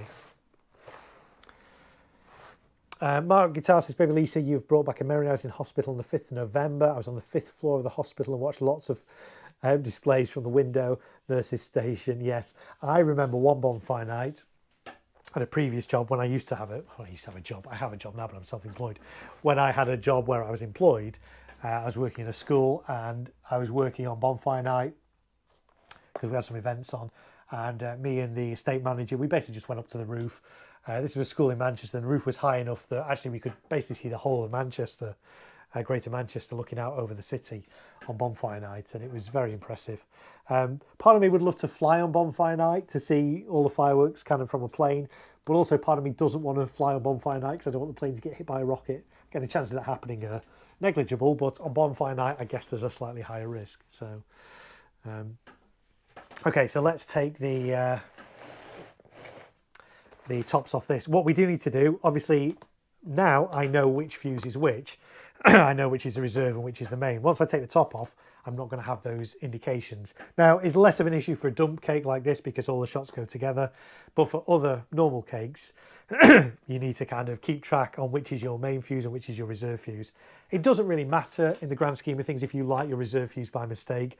But what you might find is happens is a load of shots go up first and then the cake slows down, as opposed to the cake doing shots like once every second and then a volley at the end. I'm just kind of doing it in reverse. So I know the main fuse is here, so I'm going to take this fuse cover off like that. Just pull that fuse back a bit. I'm then going to skim the top of this cake. Sparky Power is back. Hello all, and hello Mark. Good to see another stream. Welcome back in, Sparky Power. It's great to see so many regulars now. I can call you guys regulars because this is what, the 5th, 6th stream I've done in the past week, and it's great to see the same people here as well. But it's also great to see new people as well. So if you're new and you've not said hi yet in the chat, don't be scared. Say hi in the chat. I'll say hello to you. Other people in the chat will say hello to you as well. 3D printing guy talking about planes. It's interesting. I fly a model rocket club above 120 meters. I have to apply an issue for a NOTAM for safety. Yes. So for my not for my Liverpool display, for my Manchester display, it is quite close to Manchester Airport. So I've had to get a NOTAM for that. NOTAM, for those of you who don't know what it is, it's a notice to 3D printing guy might be able to, or somebody else might be able to Google what that acronym stands for. But it's basically, if you do fireworks close to an airport, you have to get permission from the airport, from the CAA, effectively, Civil Aviation Authority in the UK, to do fireworks. So the rules are basically, if you are letting off fireworks within 3 miles, now it's a bit complicated because it's 3 nautical miles, which is slightly different to a normal driving mile. But if you do fireworks within 3 miles of the ARP point of a airport, which for all intents and which is airport reference point, for all intents and purposes, it's the centre of the runway. If you are doing fireworks, any sort of fireworks within a 3 nautical mile radius of the centre point, the ARP point of an airport or active airfield, you need to get permission. You have to submit a form online and get approval from the CAA. So that's within 3 nautical miles. It's slightly different if you are on the path of a runway. So if we imagine this is our runway here, we're going to imagine this cake is now a runway. If I am within a 3 nautical mile radius of the centre of this runway, I need approval to be able to do fireworks. If I live here or here, so either side, either end of the runway, and I'm within 10 nautical miles of the line of sight of the runway, it's half a kilometre either side. So within a kilometre width, if you like, a kilometre corridor that extends 10 nautical miles that way, or 10 miles this way, I need permission. So if in doubt, apply for permission anyway. It's free to do, doesn't cost you anything. But yes, you do need to notify the CAA. So this display that I'm doing, it's say it's in Manchester. It's fairly close to Manchester Airport. It's just within that those parameters where I need to notify the CAA, which I've done. You're supposed to give them 28 days notice as well, which again I did. And in most cases, it's not actually seeking approval. It's about providing them with notification. You have to provide a contact detail, an on-site contact detail. You have to let them know the address, the location that you're doing the fireworks, the time you're doing the fireworks, who the contact person is, a mobile phone number that they can be contacted on during that period. There we go. Notice to airmen. That's what it is. Yes. Also notice air mission. Okay, for the FAA definition. So notice containing information. Yes, that's right. So notice to airmen. That's what it stands for. So yes, you have to notify them. They can turn around and say no. They can turn around and say yes, but on the day it might change. That's why you have to give them a contact number of somebody that's going to be responsible for the fireworks on the day. They may put stipulations on it and say, well, yes, you can do it, but you need to phone the air traffic control people before you're about to fire and just get final approval, and they might ask you to delay. They may phone you and say, no, you can't do it, or they may phone you and say you've got to change your time. So yeah, it does get a bit complicated, but I say if you're close to an airport, you need to notify the Civil Aviation Authority in the UK. Mark Guitar says the control tower staff like you to use them so they can watch the display. Yes, and actually my dad, he's retired now. My father was an air traffic controller all his life, so yes, he did enjoy being in the control tower on bonfire night and New Year's Eve as well, and see all the fireworks going off. So notice to airmen. Yes, 3D printer guy as well there with the correct acronym there. Mark Guitar says VR headsets and a drone display pretty good if you fly through it, through the display. Yes, I have seen some drone footage where drones have flown through firework displays. It's very impressive, and I imagine in VR it's even more impressive. Heather Springer is here again. Hello there, Marco. Hello, Heather. Welcome back in. So yes, so if you live near an airport, you have to notify the Civil Aviation Authority. There are other people as well that you have to notify if you're close to it. So if you are within 50 meters of a railway line, an active railway line, as opposed to disused one, you have to notify both the network operator, so Network Rail, and the train companies. You have to notify 2 different people that you're going to be doing fireworks within 50 meters of an active railway line. Same applies if you are doing fireworks within 50 meters of a navigable waterway, so a canal or a river, not a stream, obviously, because you can't navigate it, but any waterway that's navigable, you need to get permission from the, is it the Canal and Rivers Trust? Or it's somebody like that. I can't remember off the top of my head who it is, but you've got to get permission from that. Similarly, if you're doing fireworks within, I think it's 5 kilometers of a coastline, it might be 3 kilometers, I can't remember off the top of my head, you need to get permission from the Coast Guard. So there's all these kind of different things you've got to do if you want to do fireworks and do fireworks correctly. Do consumers have to do that for their garden fireworks too? It's kind of a bit of a grey area. Like, so the fireworks I'm using for this display, both in Liverpool and Manchester, are all consumer fireworks. So nothing is going to go above like 100 feet, 30 meters. So in reality, that's not going to interfere with any aircraft at all, only going up to 100 foot. So I could have probably got away with not doing the paperwork for this Manchester one, but it's technically the right thing to do. So, but generally speaking, if you're just doing a few fountains and stuff in your garden, if you're just doing some Cat 2 F3 stuff, as long as you're not directly under the flight path, generally it wouldn't be an issue. But technically, legally, if you are within those distances of an active aerodrome, then technically you should notify the CAA accordingly. So there you go.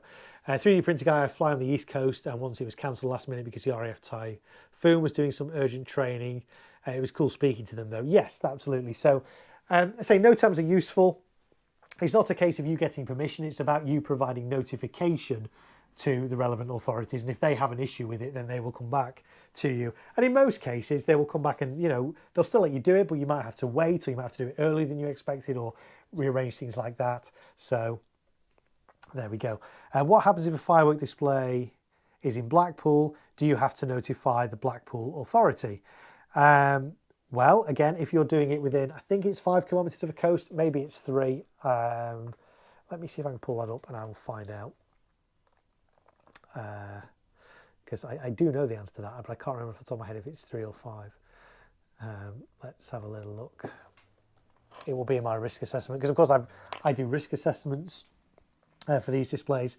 My Manchester one, I think, is running to about 25 pages of A4. So, you know, you've got to kind of cover everything, excuse me, with these risk assessments.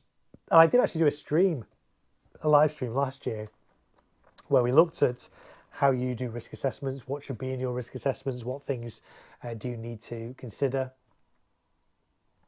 when doing your risk assessments.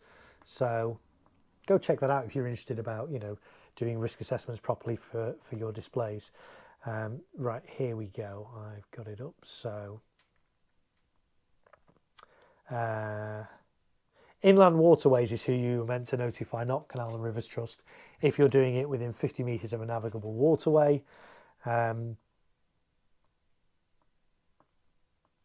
Coast, it's not actually got that in my risk assessment for this one. I think it's 5 kilometres, but it might be 3. Someone might be able to check that out for me and confirm either way. So if you're doing a firework display in Blackpool, it depends how close you are to the coast. Obviously, Blackpool is down.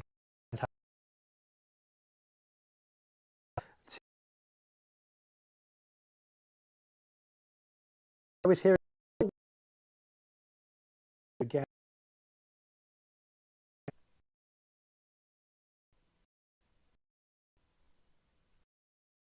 Lisa says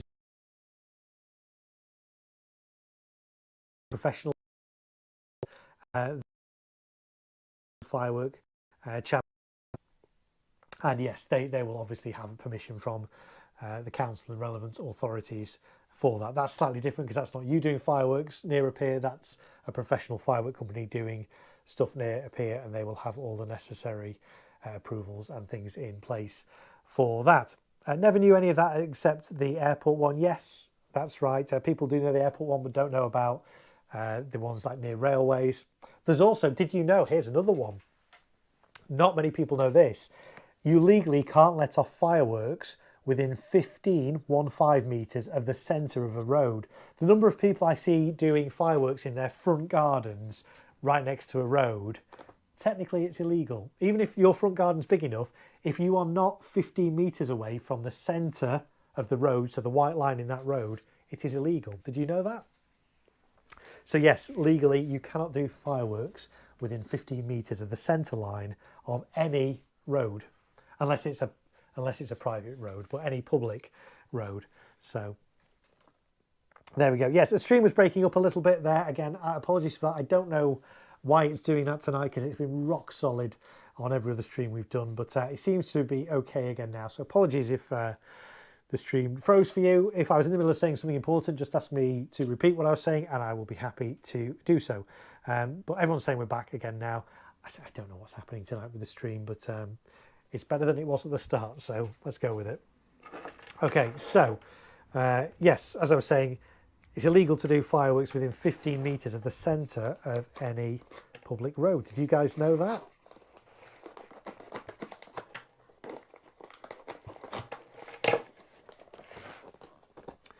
Mark says he's got to get some beauty sleep or I'm going to be really ugly in the morning. Night all. Yeah, night, Mark. Thanks for dropping into my stream again this evening. I appreciate it. Have a good night and see you again on a future stream, I've no doubt. I've also seen many people lighting them on the road itself. Yes, highly illegal. Yes, it is illegal to set off fireworks in a public place. Unless you are a professional firework company and you've got a license and you've got permission to do it. It is illegal. So yes, I can't take this and go and fire it out on the pavement, on the road. I can't go and take this to a park and fire it. It would be illegal for me to do so. So the displays I'm doing in Liverpool and Manchester are both on privately owned, operated land. And so it's not an issue.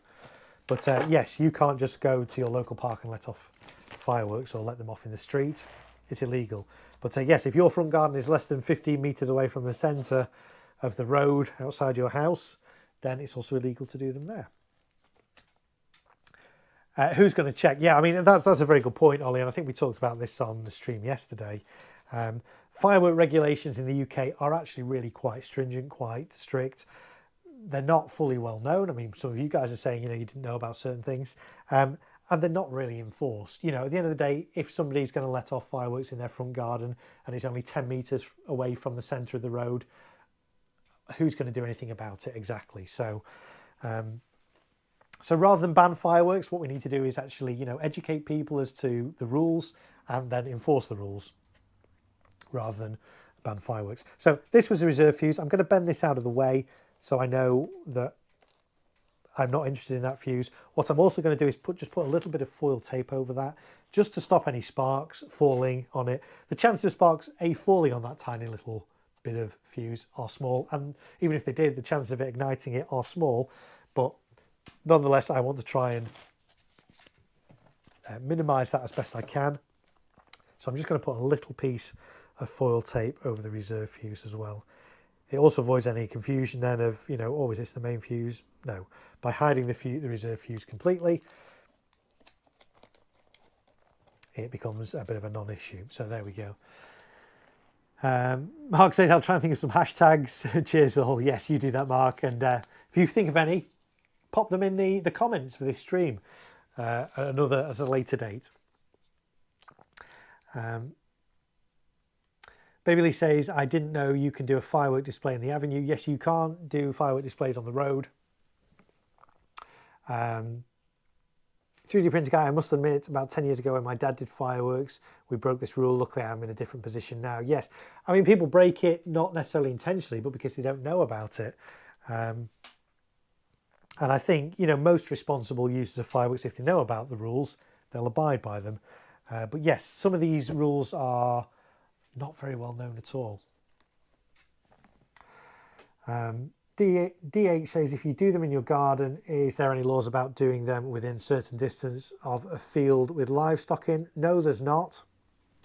There isn't actually any law about that. You know, the information on here is spectators must be at least however many meters away. It doesn't say livestock must be however many meters away.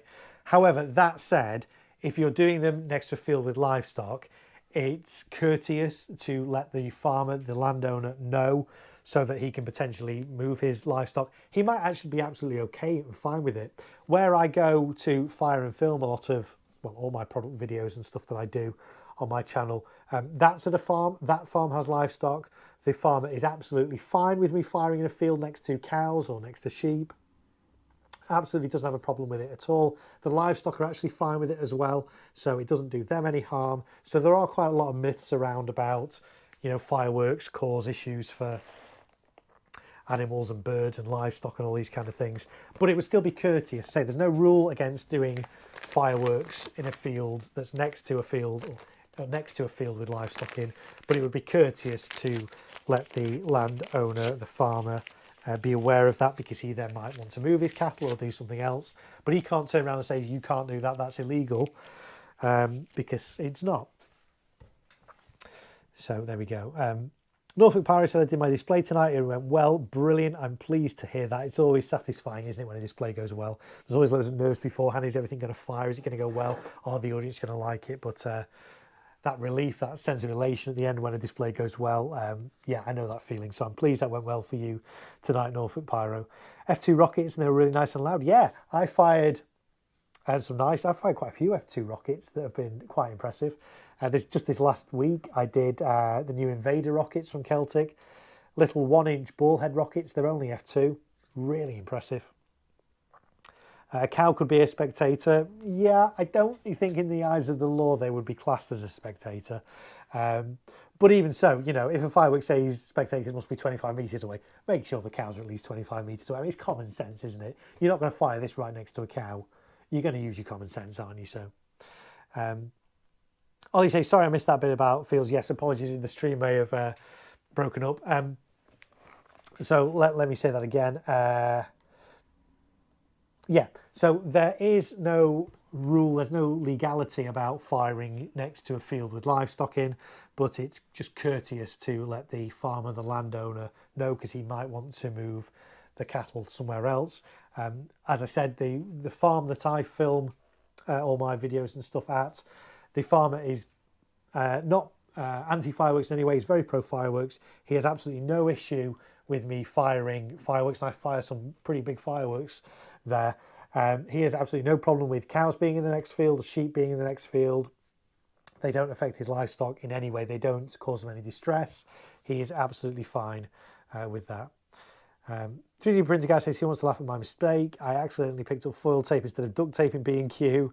Was in a rush to tune it back tomorrow. You'll still be able to use that foil tape. It will have set you back quite a bit, I imagine, from B&Q, but you'll still be able to use it.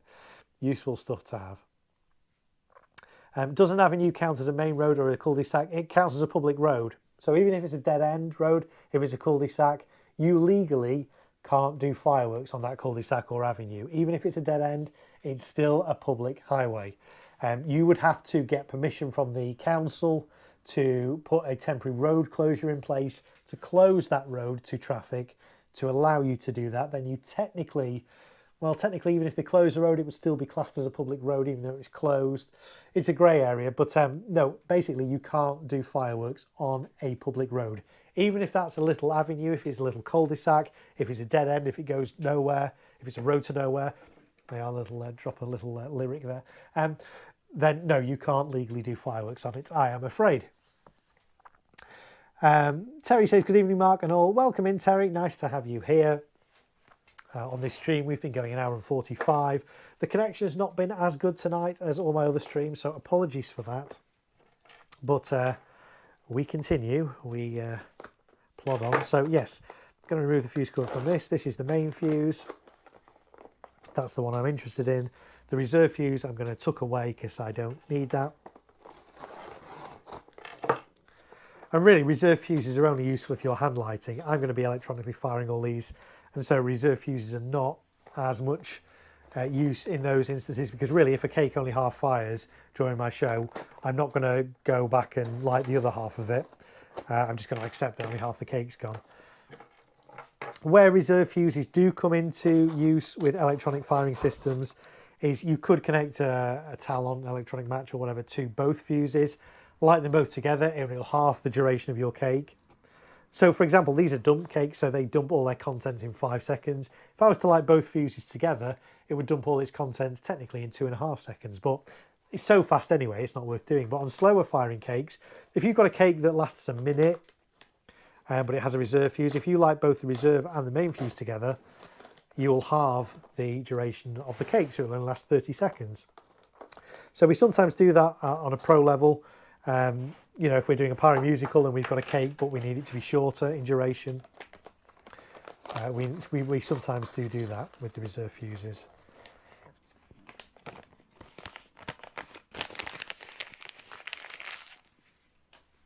So there's reserve fuse there. I'm going to tuck this away because I'm not interested in it. Tuck it down there and put a little bit of foil tape over that just to prevent any stray sparks from falling on the top of that. Probably only need that much.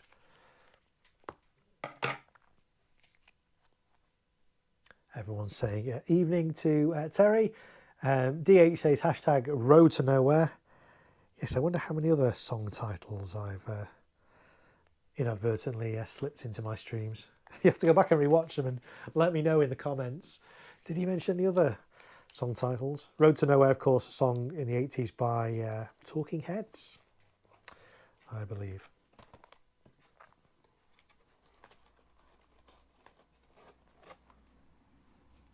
That's good. I'm just removing a little bit of extra paper on the side here. Because, and this is something to be careful of with fan cakes like this, sometimes the tubes can actually, the outer tubes can actually be lower than the edge of your firework. I don't know if you guys can see this. So here, the side of this firework is actually higher, maybe if I put it that way, than the tubes inside. There is a risk that as this shot ejects from this tube, it can basically catch fire to this cardboard surround, and that's why sometimes fireworks, after they fire, kind of smoulder for a bit and then burst into flames. So you can minimise that by just kind of bending this bit of cardboard back so that there's no obstructions at all. It will fire absolutely fine like that, but I say the things you can do to mitigate the likelihood of this catching fire after it's fired, which does happen. It happens more on the bigger bore stuff, I tend to find. And sometimes it doesn't happen straight away as well. You know, you might fire that and then 15, 20 minutes later, all of a sudden it bursts into flames. It happens, but that's why you should always be careful. Always have like lots of water on site as well to be able to put these fireworks out if they do burst into flames. I say it does happen. It's quite common.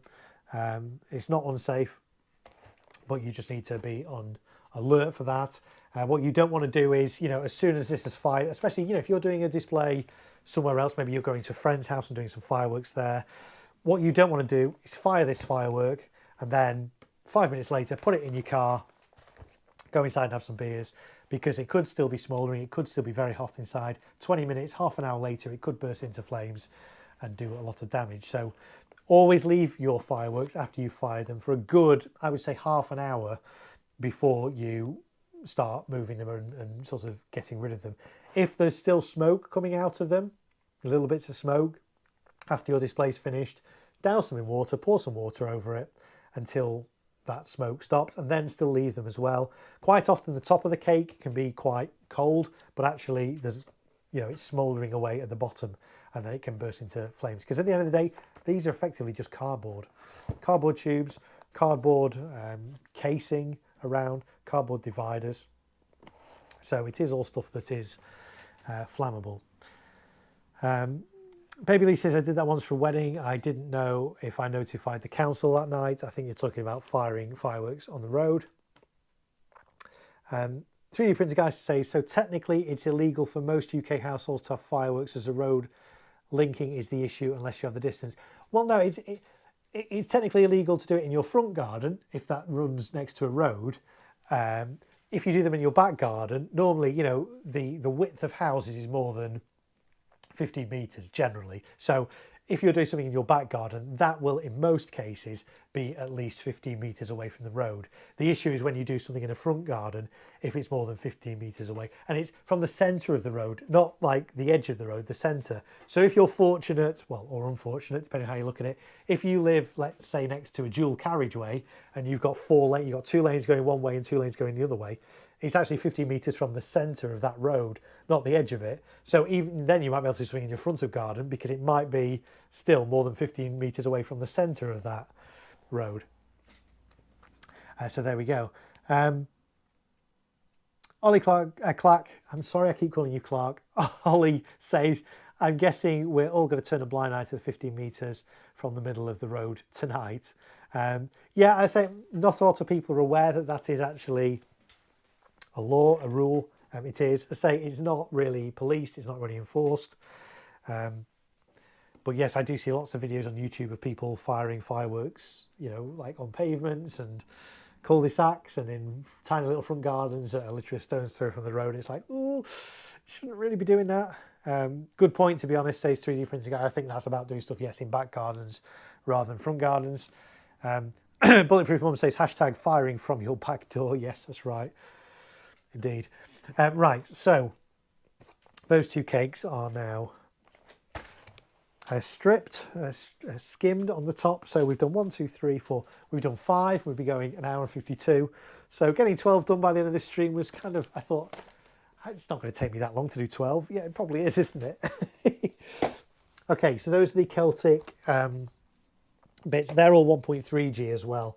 That's why I've got those today. So they're in here at the moment because legally you can store an unlimited quantity of fireworks for up to 24 hours. But after I've finished with these tonight, they are going to go off site. They're going to go to another property, another address. I'm keeping my 1.3G stuff separate because I've got a lot of 1.4G in here. I don't want to be going over the legal storage limits. And we talked about those on the last 2 streams, so I don't really want to go rehash that all again.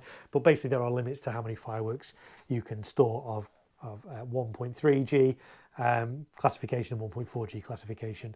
And effectively you can't store that much 1.3G, but you can store a lot more of 1.4G. There we go. Bulletproof Mum says, my garden isn't huge. I've got 35 from mid-road to my firing site by Google Maps. Yes, and that's one of the great things about Google Maps. I use Google Maps loads because you can measure distances on there. So whilst it's always good to, if you're doing fireworks, at a new place, this one I've done in Liverpool, I've done that display for 7 or 8 years now, so I'm very familiar with the firing site. But even so, each year in October time, I go and do a site visit, just check it's all the same, check there's nothing different.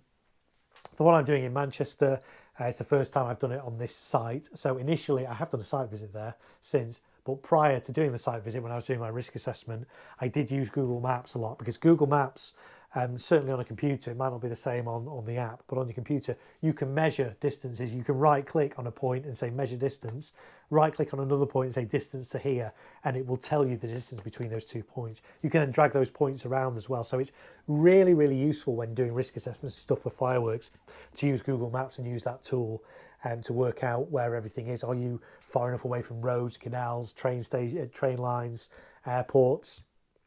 Can your spectators be far enough away? All those kind of things. So really useful to use that. So Joseph says, I've seen videos of people firing Gatling gun fireworks from their hands, like literally holding them. Yes, we spoke about that on one of the other streams as well. Those Gatling gun candles, those big Roman candles, a number of retailers, another of brands make them. They're not all called Gatling gun. They have different names, but they're all the same. Great big Roman candles, like 300 shot, 280 shot, whatever Roman candles. They have a great big spike in the end as well.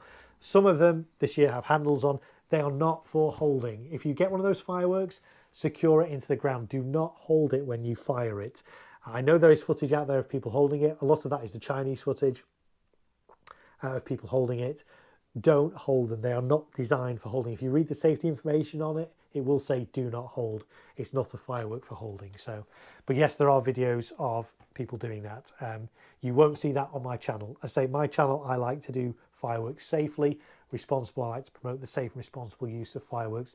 So you're not going to see anything that's dangerous. I mean, of course, yes, there is always an inherent danger with explosives, with fireworks, of course, but I'm not going to do anything like holding fireworks. You're not going to see any videos of me holding fireworks when I light them, other than perhaps sparklers or fireworks that are designed to be held. But Gatling gun type fireworks, no, you're not going to see that on my channel. Yeah, and Bulletproof Mum says the packaging and some sellers' marketing has inadvertently encouraged this. Yes, it has. And they're not particularly great fireworks anyway. We actually looked at one, I think on my streams last year. We kind of looked in a bit of closer depth at one, and actually discovered that even though they're like kind of that long, the actual tubes inside are only kind of that long, and the rest is like polystyrene. So it's looks more impressive than it actually is. It's still an okay effect, but it's nothing kind of earth-shattering. In the States, they sell Gatling gun fireworks and mortars. Yes, we spoke about that on one of the other streams as well. So yes, they have mortars over there. So as a consumer, in some states, you can go out and buy a mortar tube and get little reloadable shells to go in there and fire them off. You can't do that over here. You can't fire shells unless you are a person with specialist knowledge and you work with a professional display company. Charlie says irresponsible to bring those in, especially the ones with the handles. Yeah, it doesn't look good, does it? I do agree with you on that. Yeah, they do say, again, if you read the safety instructions, it does say explicitly do not hold. But yes, having a handle on them could encourage people to hold them whilst they're firing them, and that's not great for anyone. So yeah, I do agree with you on that. And 3D Printer Guy says, yeah, the performance of them is not great. Yeah, it's okay. The performance of them is okay, but it's no different from, like, I would say like a 56 shot candle. Effects wise, nothing that impressive. It just looks impressive. You see it in a shop, you see this great big Roman candle. I think it's going to be amazing. Yes, everybody's agreeing with that. Right, so those Celtic bits are done now. Let's move on to some of the Reikio, however you want to pronounce it. I did actually contact them and say, how do you pronounce it? And they said Reikio. So Reikio is what we're going for. That's how it's officially pronounced. So we've got quite a few of these. I have already prepped some in there at my other site where I'm storing my 1.3G stuff. Here though tonight we're going to do Vortex 3, Vortex 6, Vortex 7, Thunderbolt 1 and Wolf. So these are all F2 pieces, but they are all 30mm bore size. So I'm not using these in my Liverpool display. Technically I could, because they're F2, but I just don't use anything with 30mm because I've got such a restricted site. I don't feel comfortable using 30mm on such a small site. So let's start with Vortex 7. No, well, should we do them in order?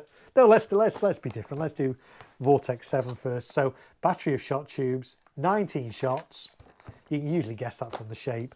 If it's a square firework, a rectangular firework, normally it will have an even number of shots. Normally, obviously, things like Serpent Attack with 41 shots are the exception. But fireworks that are hexagonal typically have an odd number of shots as a general rule. 2 fuses on this again. Reserve fuse, main fuse. Fuse 1 is the main fuse. Fuse 2 is the reserve fuse. 30mm caliber, 19 shots, 40-second duration, 380 grams of net explosive content in this. Let's see what it says about safety distance on here. Yeah, it just talks about safety distance for the firer. So, you know, light the fuse at its outermost length and retire immediately at least 8 meters. In the event the firework fails to function completely, wait 15 minutes before returning to the firework, and then ensuring that your body is positioned over the firework, locate the second fuse, reserve fuse, standing sideways, lighted and retire at least 8 meters. Spectators must be at least 15 meters away.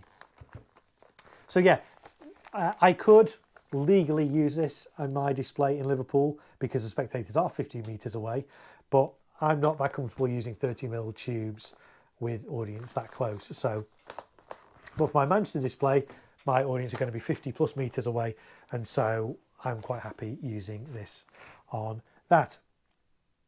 What do I think of the Asylum Barrage Pack? Yeah, it's good. It has changed a little bit. It's not as good as it used to be. There were some salutes in there, and they've kind of been replaced with crackles. But yeah, it's pretty good. I've not actually, again, I say it's pretty good. I've not seen all the cakes in it with my own eyes. Last week I fired the, again, I forget the name of it. Vivid have got a new selection pack this year. It includes Professor X, WTF Mini, and something else Mini. I can't remember what the name of the pack's called. But obviously Professor X is from the Asylum Barrage Pack. So I've seen that. So yeah, it looks good from what I've seen, the Asylum Barrage Pack. And if you get it for a good price, even better. Time for rematch ports, says 3D printer guy. Let's wait and see. Baby Lee says, if I was to do a firework display near a main road in the middle, if I was to do a firework display near my main road in the middle, 1.6 meters. So I'm not quite sure I understand your question on that, Lisa. Maybe rephrase that and we'll try again. Matt Pyro Powerhouse is here. Hello, welcome Matt Pyro Powerhouse to my stream. That's the meter of your road. Is that the width of your road? I say it's 15 meters from the center point. You must do your fireworks at least 15 meters away from the center point of a road. So if that's a single track road, it's from the center of that road. If it's one lane going one way and another lane, it's the dividing line in the middle. If it's dual carriageway and you've got 2 lanes going either way, it's the central reservation. If it's a motorway and you've got 4 lanes going either side, it's from the central reservation again. So 3D printer guy says hashtag justice for salute, bin the crackle. Matt's Pyro Powerhouse, does the UK get any OL product like the States? I'm not quite sure what OL product is, so my answer is probably no. But if you can elaborate on what OL product is, I would be happy to answer that question. A man T7, yay, I got those mini packs. Legends Assortment Pack. Oh, Legends Assortment Pack, that's right, Philip. Thanks for jogging my memory on that. Yes, I fired that last week. There's footage of that in a review on my channel. And yeah, one of the cakes in that is from the Asylum Pack. So yeah, there we go. Velocity, Professor X, and yeah, that's right. It's Velocity Mini, I think. WTF Mini and Professor X, that's right. Are they any good? Go check out my review on my channel. I did it last week. I fired and filmed all 3 of those cakes in that pack in 4K. So you can see that footage on my channel, and my review of them is on there as well. There we go. I'm guessing the original launch product. I'm not familiar with it. So no, we don't have that in the UK. But then you guys have products we don't have. We have products you don't have. It's we do have some products that are the same. If you caught one of my earlier streams last week when I was doing my fountain tables, I was using a little TNT fountain called the Cricket's Fountain, which actually is available. The exact same fountain is available in the States and the US and the UK. I think that's the only time I've found a firework that is exactly the same firework that's available either side of the Atlantic. So that was quite unusual. Favourite firework brand, says RD Fireworks. We talked about that a little bit earlier. There are so many brands to choose from now. It's really difficult. At the moment, brands that I'm really liking, Celtic, I really like. Reikio, I really like. Vivid, I really like. There's lots that I really like. I kind of handpick the best fireworks from different brands. So it's very difficult to... I might one day do a live stream of kind of putting all the firework brands I can think of in order and explaining why they're in that order. That might be quite a fun stream. Quite different over here. So we have category F2, F3 fireworks. F2 fireworks can be a maximum of 500 grams in total. I think the stream might have just frozen, so I'll say that again. So we have F2, F3 fireworks over here in the UK. F2 fireworks can be a maximum of 500 grams net explosive content each. We can get compound fireworks, so you can kind of get bigger fireworks by fusing a number of F2 together, and you can get up to 2 kilograms on an F2 compound, or 4 kilograms maximum for an F3 compound. But no, we don't have any 5,000 gram fireworks available to consumers here in the UK. So there we go. Baby Lisa's getting confused. Okay, explain it to me again and I will try and help. I think you're talking about distances, and I say, as long as you're firing them at least 15 meters away from the center of a road and you're not on public property, you'll be okay. What do I think of the VSR 4 rockets 2021? I fired VSR 4 rockets last year, so I think they were either the 2022, no, I think they were the 2023 batch I fired last year. Again, you'll find that on my channel with footage and review. They were pretty good, nice size bursts, but I did think they were quite dim, actually. Nice effects, but not particularly bright. I have heard that the 2024 batch has been improved and they're brighter. But yeah, I was quite impressed with them. There is some talk about whether the VSR 4s, they're meant to be 4-inch ball head rockets, and they are 4-inch, but whether actually inside there is a smaller ball head. I don't know the answer to that, but yeah, they were impressive. Ben Lambert, I think Black Bat will message you after Bonfire Night regarding sending you NX version controller for you to borrow and compare with the non-cased version. Oh, that would be, yes, that would be interesting to do. Yes, we're talking FireTech now.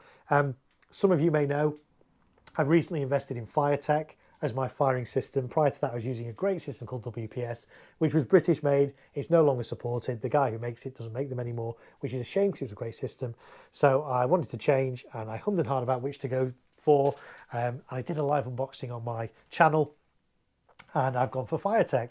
And I've already done some FireTech videos because there's very little information out there on FireTech. There's not even a functioning website for FireTech at the moment. So I'm kind of taking it upon myself to do lots of in-depth looks and some tutorials. I've already put a few out this side of Bonfire Night. There's going to be more coming after Bonfire Night. And over the past few weeks, I've done quite a lot of testing with Talons. So it'd be interesting to do those videos to see the Talon support for FireTech.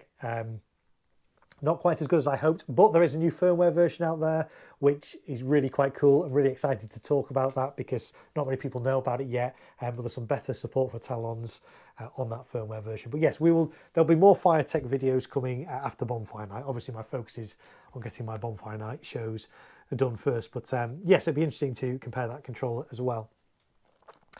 Matt's Pyro Powerhouse, basically when China send a container out, all the 500 gram cakes up front and leave the overloaded stuff at the back. Interesting. I say we have a lot more strict regulations here in the UK, so that doesn't happen here.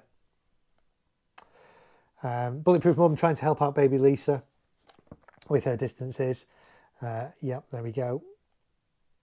Yeah, thanks for jumping in and helping with that, Bulletproof Mum. I appreciate it. I'm thinking about getting a couple of Firefly systems. Yes, I have heard of Firefly. How is the computer software side of things like scripting a show for FireTech? Not great, I will be honest with you. With my WPS system, I could use a piece of software called Pyro Ignition Control, PIC for short. and that hasn't been updated for years. There is actually a version of that that is available for Firetech. It's quite buggy, it does crash, but it does kind of do the job. But really at the moment, yes, you kind of have to use Excel and things like that to script a show, unless you're using something like Finale or some expensive software that will allow you to export it in the right format. But hopefully that will change in the future. So A34RS says it got some Super Bomber and Giganta rocket salutes, Reaper rockets and VSR4. That's quite a nice selection of rockets there. I think you're going to enjoy those. Heather Springer, I had to wrap something today in plastic and remembered your tip about hashtag bottom up, top down. It worked very well, thank you. You're very welcome, Heather. If you don't know what we're talking about, rewatch yesterday's stream. We did some waterproofing of fireworks, and yes, the mantra was bottoms up, tops down. It makes sense if you rewatch the stream. I've always wondered what's the difference between a cake and a barrage, says RD Fireworks. Yeah, we actually covered that yesterday on the stream. We'll talk about it again. The technical name is barrage. Well, actually, the technical name is battery of shot tubes, if you want to be totally accurate. But we call them barrages. We sometimes call them cakes. Why? Because basically inside there's a series of individual Roman candles that are all fused together on a birthday cake. So that's why we sometimes refer to these as cakes, because it's a selection of candles, and you find candles, typically multiple candles on a cake, a birthday cake. So there we go. Arc Wolf 1991, what day are you doing your Bonfire Night live stream? So I'm not going to be doing a live stream on Bonfire Night itself this year because I'm doing a display on Sunday, this Sunday, and then a display on Bonfire Night itself. So I've only got a day between them, so lots to do in the meantime. So unfortunately this year I don't have the time to be able to do a live stream from my back garden, excuse me. But you can go back and rewatch my previous year's ones. They've always been a lot of fun. I'm still planning on doing one on New Year's Eve. So we see in the new year live on YouTube with some fireworks in my back garden. That's still going ahead, all being well. But hopefully all these live streams over this past week are kind of making up for the fact there's not going to be one on Bonfire Night itself. I think we're kind of getting quite close to 24 hours worth of live streaming over the past like 6 days, which is quite impressive. Any opinion on the Firefly system? I've never actually used it, so I can't really give you much opinion. Am I right in thinking that Firefly is the one with the reusable igniters? Is that Firefly, or am I thinking of a different one? Can I have your opinion on my fireworks this year? So yes, if you post your fireworks, I will give you my opinion on them, by all means. 30 people in watching as well now, so welcome everybody if you're just joining me. My name's Mark. I'm in Manchester in the UK. I do fireworks. I do them professionally as well as a hobby. I'm prepping for a couple of shows I've got coming up in the next week. Yes, that's right. Both shows will be over in a week's time. So on this stream, we're looking at cakes.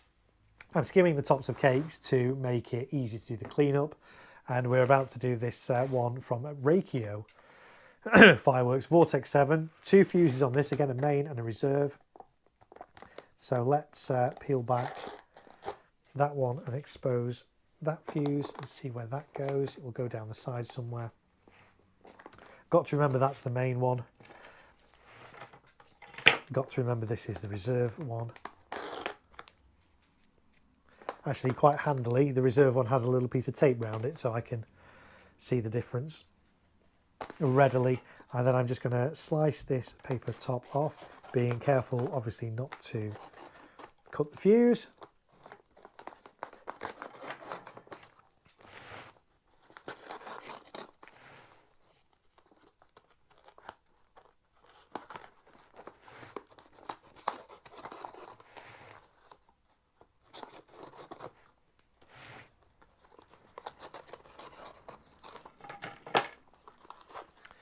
There we go. So 19 shots, 30mm tubes.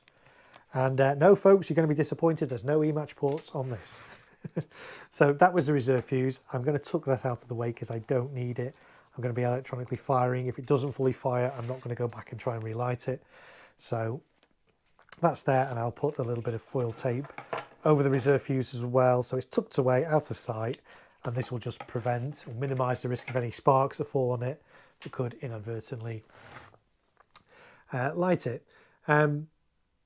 Philip says, have you got any Yorkshire parking this year? I hope so. My wife got me some last year. I don't know if she's getting any this year. She won't be watching this stream now. She'll be in bed.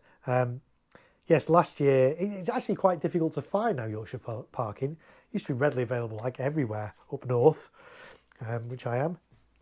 Now it's more difficult to find. She did find it in a specialist shop. And you might actually remember it because we had some live on my bonfire night stream last year.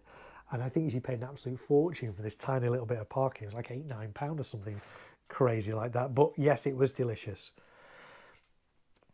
So hopefully there'll be some parking at some point this year, if I see any. That's good. So there's that one. Actually, this one will lift out of here. Probably should have done that before I put the foil tape on. Let me just take the foil tape off.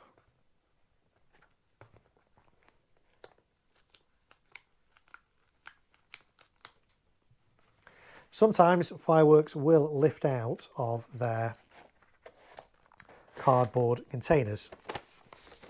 Sometimes they don't, sometimes they do. So you can kind of see the tube alignment on this. You should always fire them in these boxes. You don't really, there's no real need to take them out. Let me see if this one will actually come out.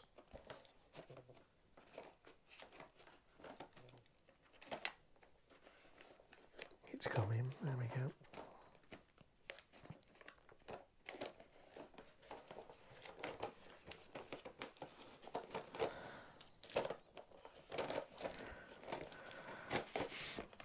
There we go.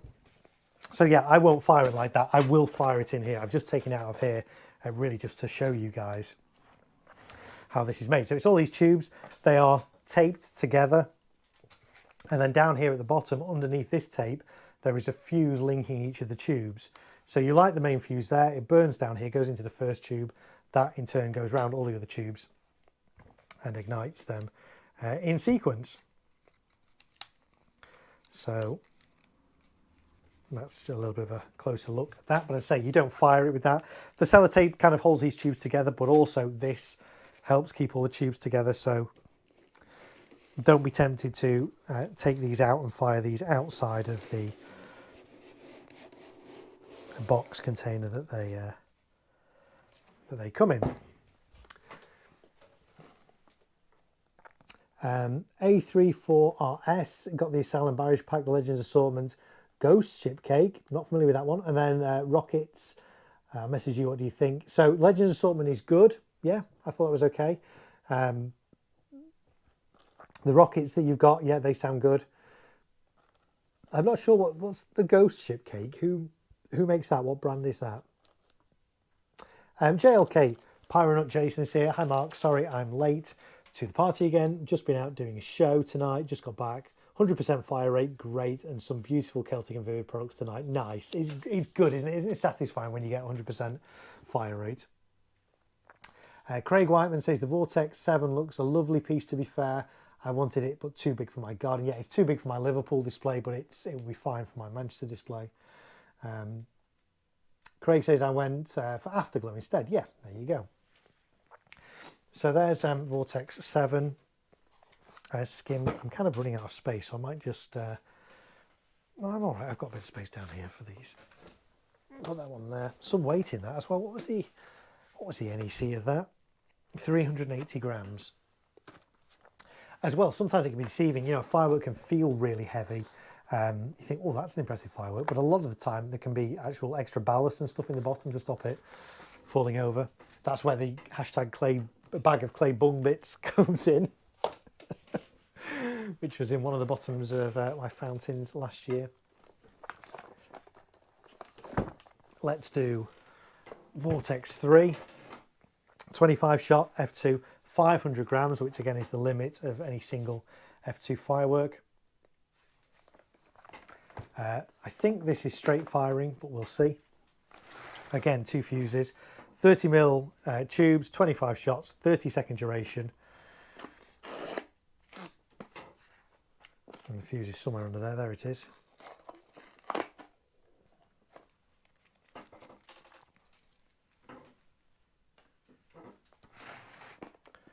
So that's the reserve fuse. I do like how they've put a little bit of extra tape on the reserve fuse so you can identify it. Sometimes as well the reserve fuse can be different colour, it can sometimes be pink to help you identify it. But in this case they've got a little bit of tape around, which I really like. That's a nice little touch. Ghost Ship 25 shot by Classic, 325 grams NEC. Interesting, I've not come across that one. I shall have to, I like the name of it.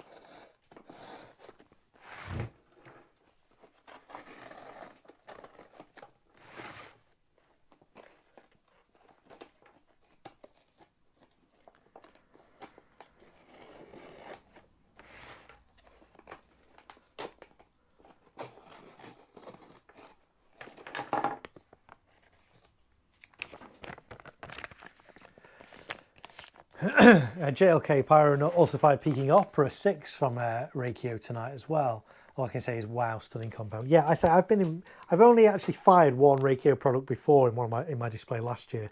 I think it was might have been Thunderbolt 3 maybe, because that only had 25mm tubes. All the other stuff has like 30mm.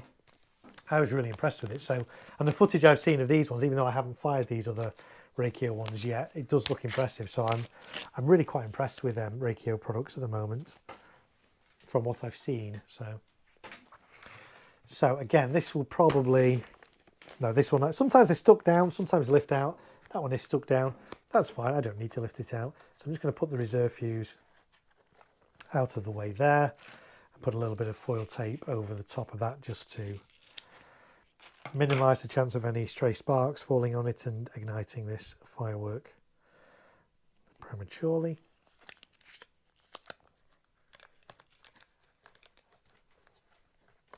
Like that. So that's Vortex 3. And yes, it is straight firing. It does actually say there's a little arrow on there saying straight, which means straight firing. Interestingly, we were talking about this on the stream yesterday as well. This does have a bury line on it. And we're saying nobody actually buries these fireworks, do they? I mean, you'd have to bury that, you would have to dig quite a substantial, you have to get your garden spade out and dig quite a big hole to put that in. So yeah, interesting that they still put these on fireworks.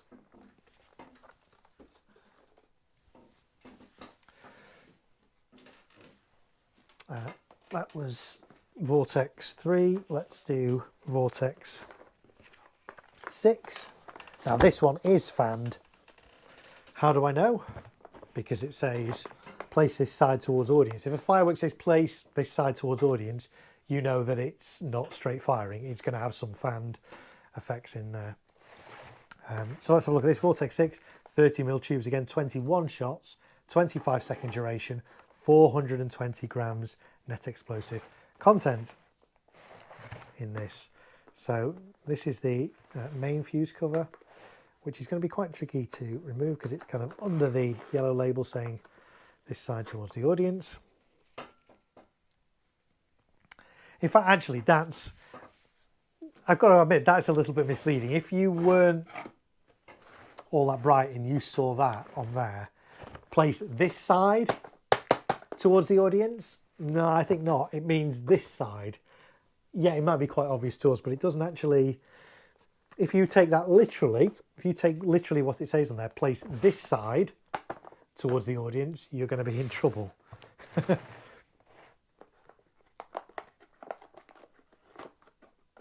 That's why it's good. I prefer ones that actually have an arrow on as well, rather than just a sticker that says this side towards the audience.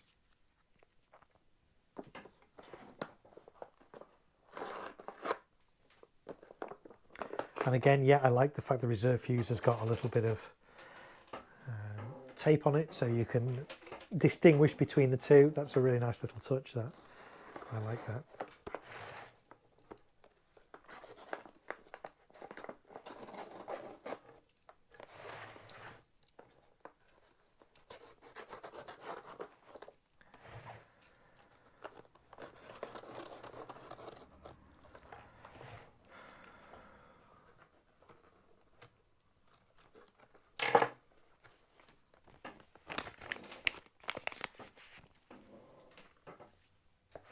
And yes, so this is mixed firing. What does mixed firing mean? It means that not all the tubes are fanned. Some of them are straight up, some of them are fanned, like a W. So it's a mixed firing pattern in this one. Again, we'll get the reserve fuse, took that out of the way because I don't need that. We'll put a bit of foil tape over that as well, just to keep it down and protect it from sparks.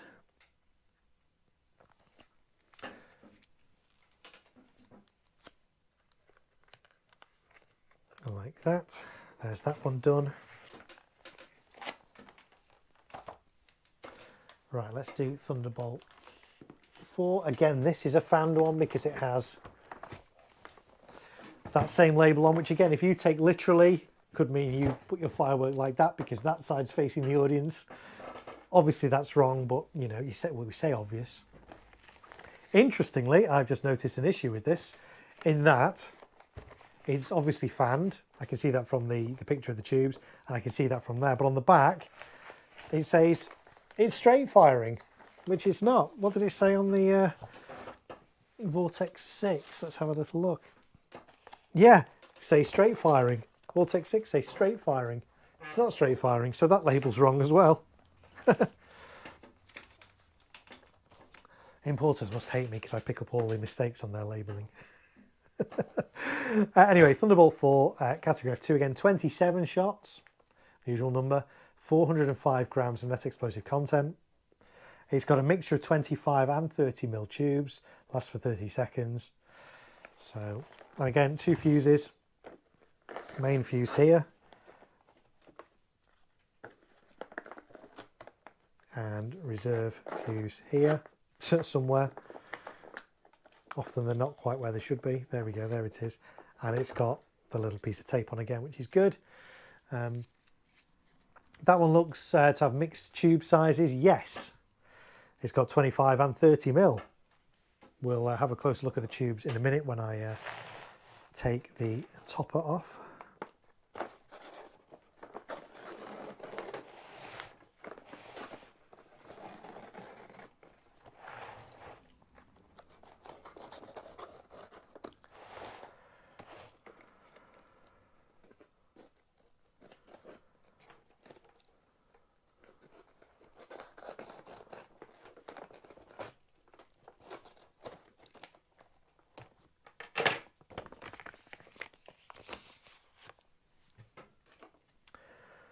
There we go. So yes, it's straight firing 25 mil ones and fan fired 30 mil ones, interestingly. And I think that's, yeah, that's going to come out of there quite easily on this one. So there you go, you can see the tube arrangement on that. But again, I'm going to fire this from within its box. It just helps keep all the tubes together. Even though the tubes are all taped together, I always fire them in the boxes like this. So we'll get that out of the way as well. That reserve fuse down there. And there's Thunderbolt 4 done. Oh, and yes, you can actually quite easily see, and we were talking about the little cardboard discs you get in tubes. You can actually see it quite effectively in this cake because they're quite near the top. Sometimes the cardboard tubes are further down the tubes, sometimes they're higher up. And those are the little cardboard tubes you can see in there. They need to be in there, don't try and take those out. But you will find those littered all over your firing site after you've finished, and there's nothing you can do about that. It's part and parcel of it. They will biodegrade, but obviously on some shows, depending on where you're doing them, you might have to go around and pick them all up or hoover them all up or whatever, which is a nightmare, but sometimes you have to do it. Okay, we've got one more Reikio piece to do. This is Wolf. This is quite big.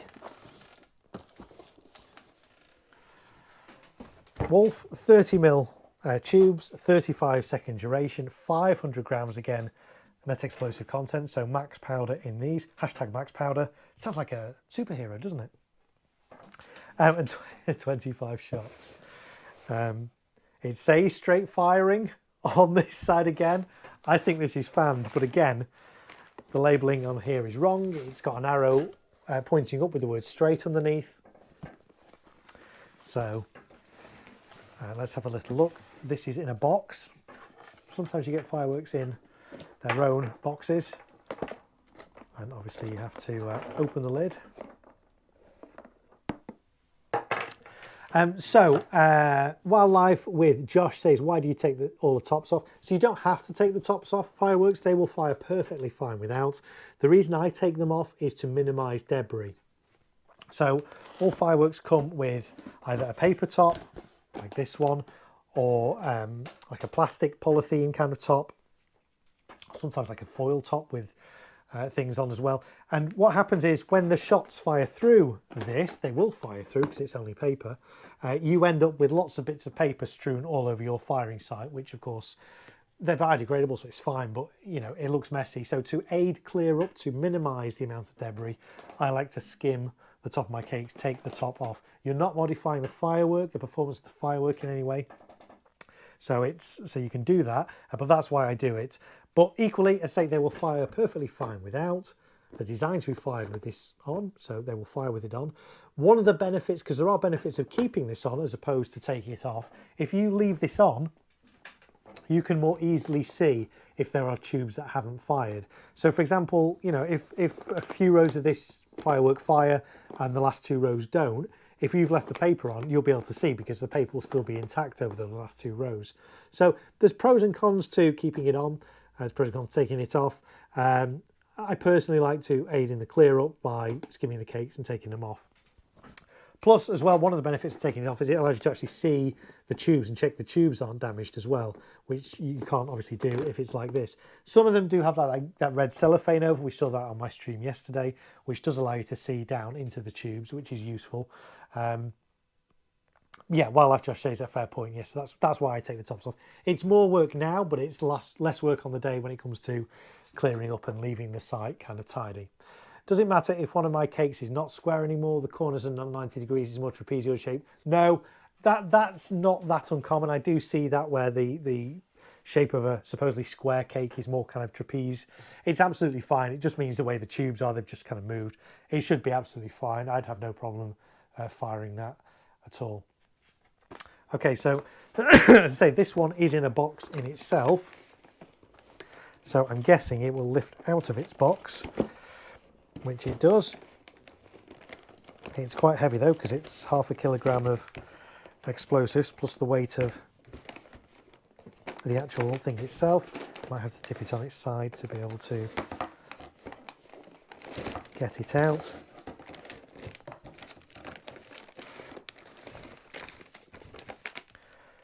There we go. So yes, it's fanned. It does have a label on there, again saying straight, but obviously this is clearly fanned. So I'm going to put this back in its box, keep it in its box, fire it from its box. I might remove the lid or I might just tape it down that side. It will be absolutely fine. Main fuse is here, so I'm going to put that this side. But I am going to skim the paper off the top of this.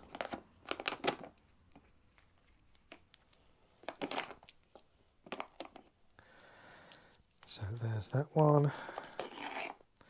And yes, the reserve fuse again has got a little bit of tape around it to distinguish it. I really like that. I've not actually seen that on any other brands, reserve fuses, but I really quite like that. And then we'll take this cover off, being careful around the fuse.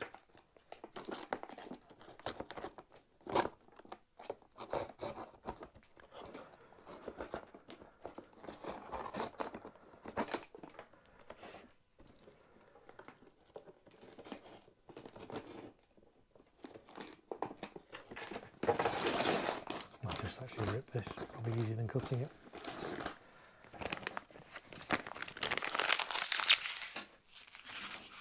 So yeah, a fanned cake. It's not mixed firing. It will either be fanned or Z firing. You can never tell unless you actually watch a video or unless it actually says whether it's fanned or Z. I can't off the top of my head remember if this is fanned fired or Z firing.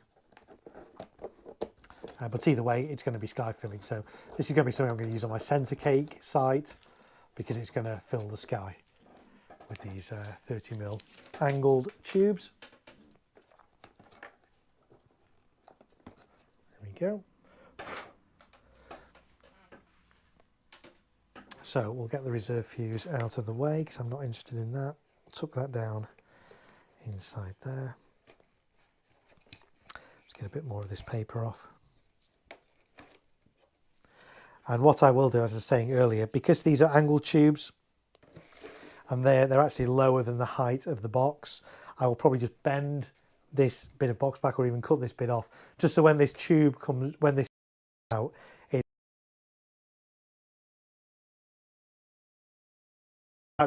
like, but I just want to minimise the chance of this carcass after it's fired, you know, smouldering away and then eventually catching fire. So that's that one done. But yeah, that's quite a beefy firework by the looks of it. Let's try and get this box closed again now. There we go.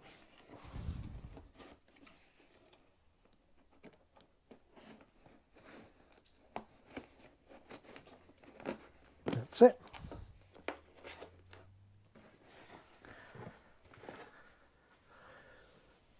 Put that there. Let's put some of these other ones back on top. Out of the way. There we go. Right.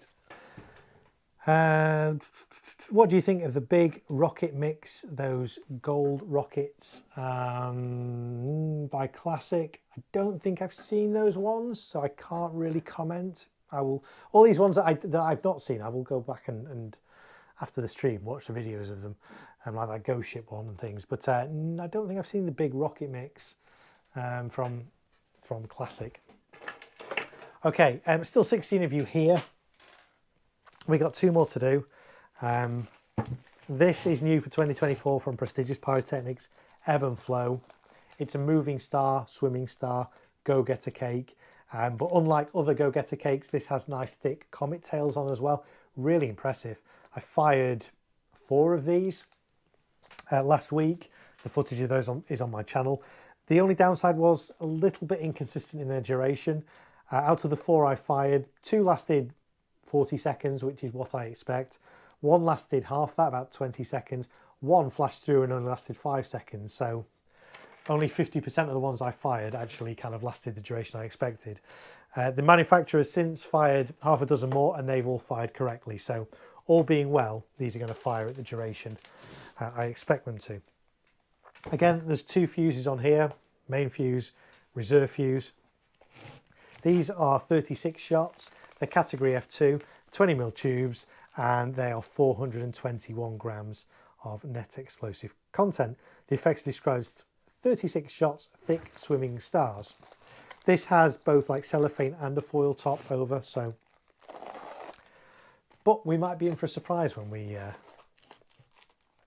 open this up. Let's have a little look. So the reserve fuse, yeah, has pink fuse. The main fuse has the traditional green Visco fuse there. Let's take this bit of sellotape off as well. Okay, so let's skim the cake and see what's underneath. And I don't know if Chris Kimura Brocade is still watching, but if you are, I think you're going to like this.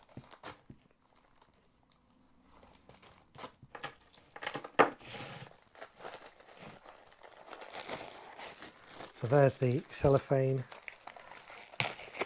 bit.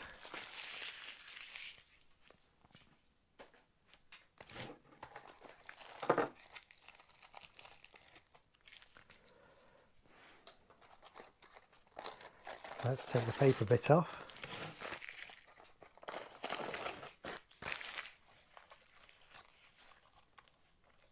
The 3D printer guy says it's port time. He's not talking about the drink. Or maybe he is, I don't know. Maybe you are having a glass of port right about now. I don't know. Maybe. Who knows? But yes, in here, attached to the fuse, is one of these things. I'll show the camera. This. And that's an E-match port. So that allows professional users to be able to put this in displays without having to modify the fusing arrangements. So I'm not going to talk about it too much because I don't really talk about e-matching too much on my channel because it is more of a specialist professional thing. But yes, there is an e-match port on ebb and flow. There is also not an e-match port, but the reserve fuse goes into quick match as well, which is useful to know. So yeah. Are you waterproofing those cakes once in your cake boxes, Mark? So yes, I will. So these ones here for Liverpool, which I've put in cake boxes, I will waterproof over the top of those. I've still got to fuse those actually on site. So I'm not going to waterproof those yet, but they will just, I've got like big bin bags that will sit in, or I can use my pallet wrap, which is wide enough to cover those. These ones for my Manchester display, my Manchester display is actually being fired from a football pitch, a professional football pitch that I'm not allowed to stake and tape things into. So I have to come up with a different solution. So I'm going to be using these OSB boards. I'm going to be using frame ties, which I don't know where I've put them. Oh, there's some frame ties. So cakes like this are going to be on boards. I'm going to use some thick double-sided tape underneath just to stop any movement that way. And then frame ties on 4 sides screwed into the board and gaffer taped around, and that's going to keep those in position, stop those toppling.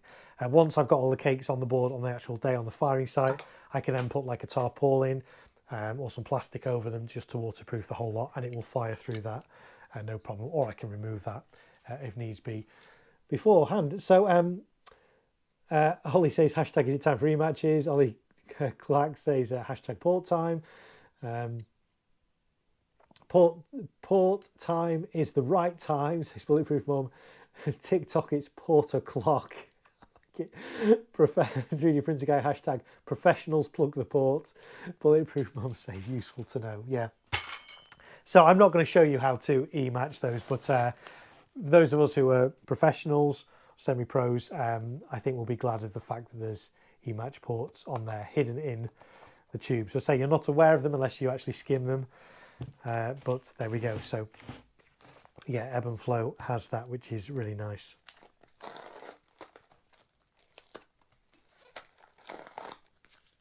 So we'll skim this one as well.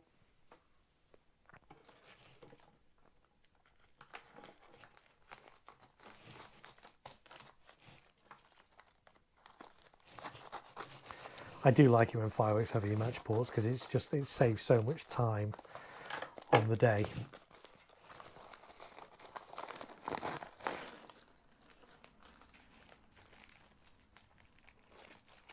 But as I say, it is more of a professional thing. If you want to electronically fire your fireworks and you're not a professional, the safest way you can do it, the easiest way you can do it is to use talons. Little clip-on igniters.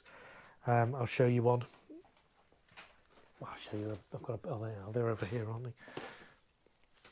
These are talon igniters. They clip onto your firework fuse. You connect them to your firing system, send a voltage, send the current through. There's a little wire in there that burns really hot, and it's enough to ignite the visco, and your firework goes off. And there's no pyrotechnic compound in these, so they're really safe to use. Whereas e-matches do have a pyrotechnic compound, pyrogen, in it, which can be susceptible to static, can be susceptible to shocks and force, and so there's more risk involved in using that, and really it's a specialist thing. So that's why I don't really show that on my channel. I don't mind talking about it every now and then, but I don't actually show you guys how to use e-match. So yeah, again, we got an e-match port down there attached to the visco leader, which is really useful. And there's also quick match after the pink visco on the reserve fuse as well. So there we go. Is that worth waiting for, guys? The e-match ports.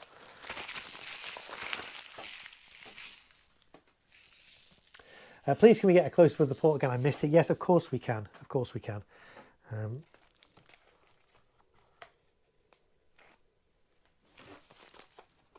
So there we go. So that's the visco fuse.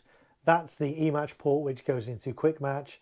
So you remove the little red plastic cover there. Your e-match goes in there. You've then got this little T-shaped thing. You can wrap your e-match wires around that so that it basically is a strain relief. So if you pull on your e-match wires, it's not going to pull the e-match out of the e-match port. So there we go. Let's put those back in there, out of the way. Excuse the silly hashtags. Spy Mike wasn't the Icon Taskmaster a couple of years back. Yes. Hopefully you can see me. Let me know in the chat if I'm back. Heather Springer says, no worries, worth the wait. Says, Ollie, 3D printer guy, the antis have broke the connection. They've silenced Mark for showing us portals. I like that. I really do like that. That's really I think we're back now, folks. Just catching up on all the chat. Thanks for bearing with me on that. I don't know what's happening with the connection tonight, but we're back. I say I will always try and bring the stream back. I'll never just disappear without saying goodbye properly. So thanks everybody for your patience. Just catching up on the on the chat. Ollie says they've silenced Mark for showing us mere mortals the wonders of the e-match port. Yes, maybe, who knows. There we go, 3D printer guy laughing, Heather Springer laughing. 3D printer guy says, welcome from says you're back, we're back. Great, I think we're back, folks. So again, apologies for that. I don't really know what's going wrong with the connection tonight, because if you've been following all the other live streams I've been doing over the past 6 days, the connection has been rock solid throughout all those. Tonight, for some reason, it's not. Maybe it is the presence of e-match ports that's causing it issues. I don't know. I'm joking. But yeah, we are back again. Everybody's still here as well, which is really good. Viewer numbers are going back up, so thanks everybody. So we finally got through all 12 cakes that I wanted to skim tonight, which is some kind of record. In 3 hours, 2 hours 49 minutes, we've got 12 cakes skimmed. I'm just going to have a drink, bear with me, because my throat is starting to go.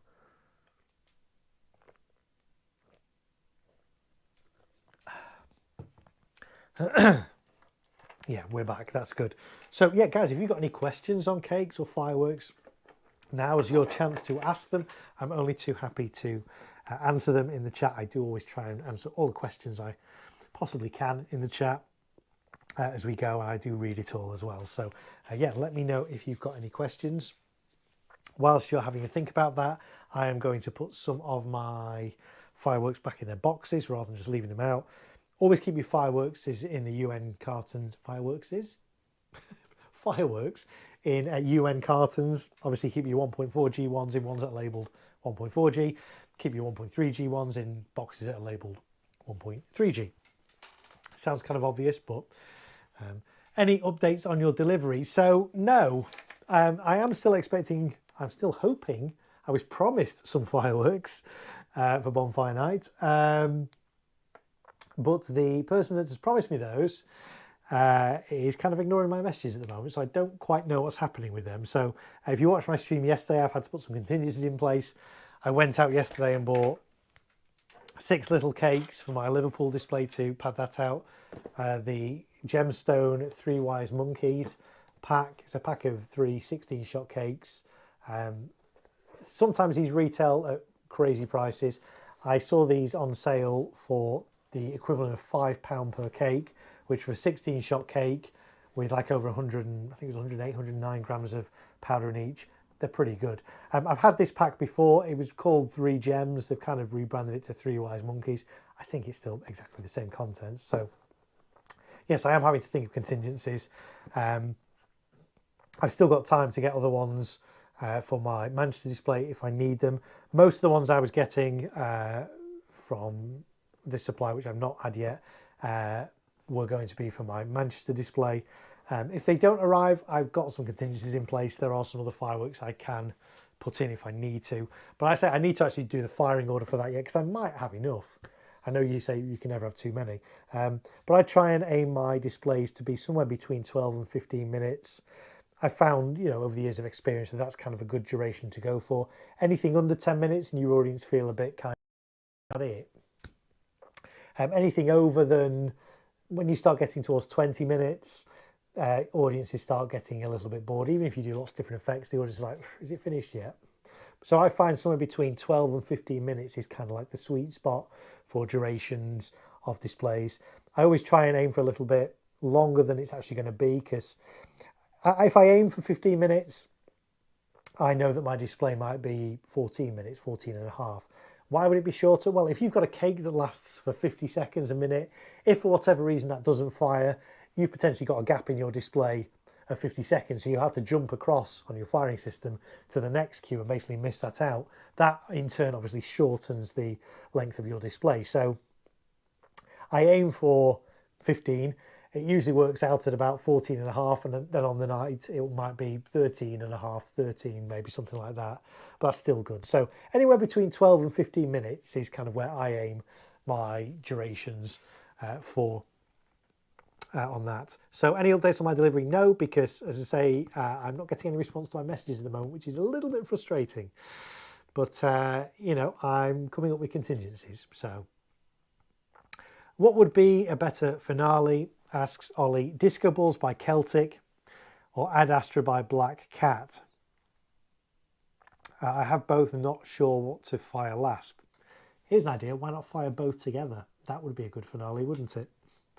That's always a good thing. What I try and do as well with my finales, and you'll have seen that if you've seen my previous year's displays in Liverpool, rather than just end with one piece, I will end with a number of pieces all kind of firing together. I try and time them so they all end at the same time. It's not an exact science because consumer timings on cakes are not exact, but I will try and put quite a lot of different pieces in my finale to give it a bit of a wow factor. So I might have some 30-second cakes, some 20-second cakes, things like that. I will try and aim it so they all end at the same point.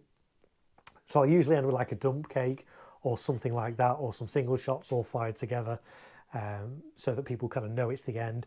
But on the run up to that, I will do like a build up the pace and build up the number of fireworks. And if you go and watch my channel last year, my display in Liverpool last year, there were so many fireworks firing together at the end. It was absolutely epic. Disco Balls is straight firing, but Ad Astra is a mixture of Z, W and straight firing. Yeah, which one would I use as a finale? Generally speaking, I would go for a fanned cake over a straight firing cake, for a finale, because it's more sky filling. But as you say, Ad Astra has 18mm tubes as opposed to 25mm tubes. The effects on 25mm tubes are generally going to be better than the effects from 18mm tubes. So difficult one there. Personally, I would say fire them both together, and that would give you a really good finale. So it could be difficult to time if they both together and I'm hand firing. Oh yes, if you're hand firing, that could be difficult. I don't know, which one would I go? I'd probably go Ad Astra by Celtic, purely from the point of view of it's fanned, and so it's going to fill more of your sky, which is probably going to be better than a straight firing one. That said, there's nothing wrong with Disco Balls. Disco Balls is a nice cake from Celtic, nice strobing effects and stuff, but perhaps not as sky filling as a fanned cake. So that's probably what I would suggest for that. Right, I was going to get some of these fireworks back in their boxes, so I'm still going to be able to talk. I'm going to be slightly off camera over this side of the garage, but you'll still be able to hear me. The benefits of having a clip-on wireless microphone. So we'll get the Ghost Riders. They're easy to confuse because they look identical. They're the same format firework, and I have got a Brexit in my Liverpool display. I've got two Ghost Riders in my display for Manchester. So we get that in there, and that in there. Let's get some more bits in there. Let's maybe get the not the Ghost Riders, the Serpent attacks. So if there's any more questions as well, please feel free to post them in the chat. Don't mind doing a little bit of a Q&A for a little bit before we end the stream. I say I've kind of got everything done on this stream that I wanted to do, which is a bit of a miracle in itself.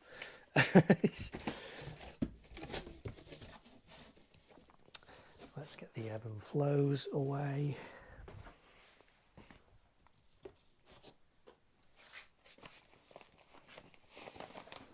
There was a time talking about eMatch ports, ePorts. There was a time when all Vivid stuff had eMatch ports on as well, which was rather nice. They've since removed it all. But yeah, I did like the eMatch ports on Vivid stuff. They mainly had it on their F3 pieces. I don't think they had it on any of their F2 pieces, which was a shame. But yeah, it does make life a lot easier when things have got eMatch ports. Let's get Wolf away. And that's the other thing. So in my displays, in my Manchester display, I've got 2 fireworks called Wolf, one by Reikio and one by Yorgi, which we looked at on the stream yesterday, which is a lovely hummer cake. But yes, it does get a bit confusing having 2 fireworks with the same name.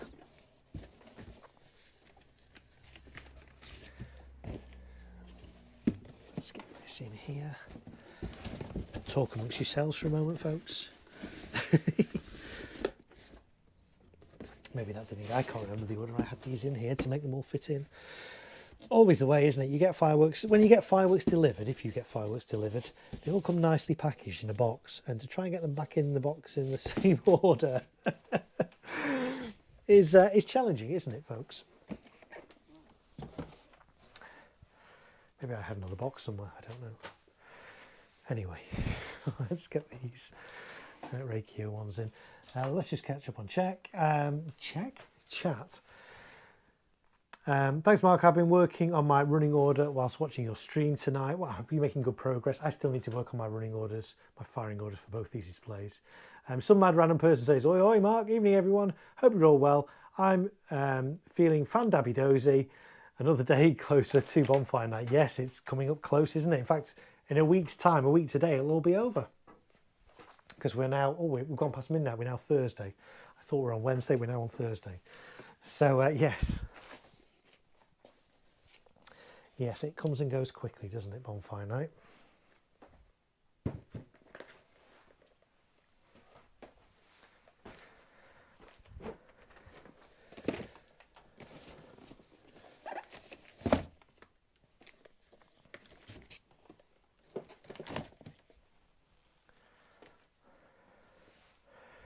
Right, let's put these in boxes out of the way.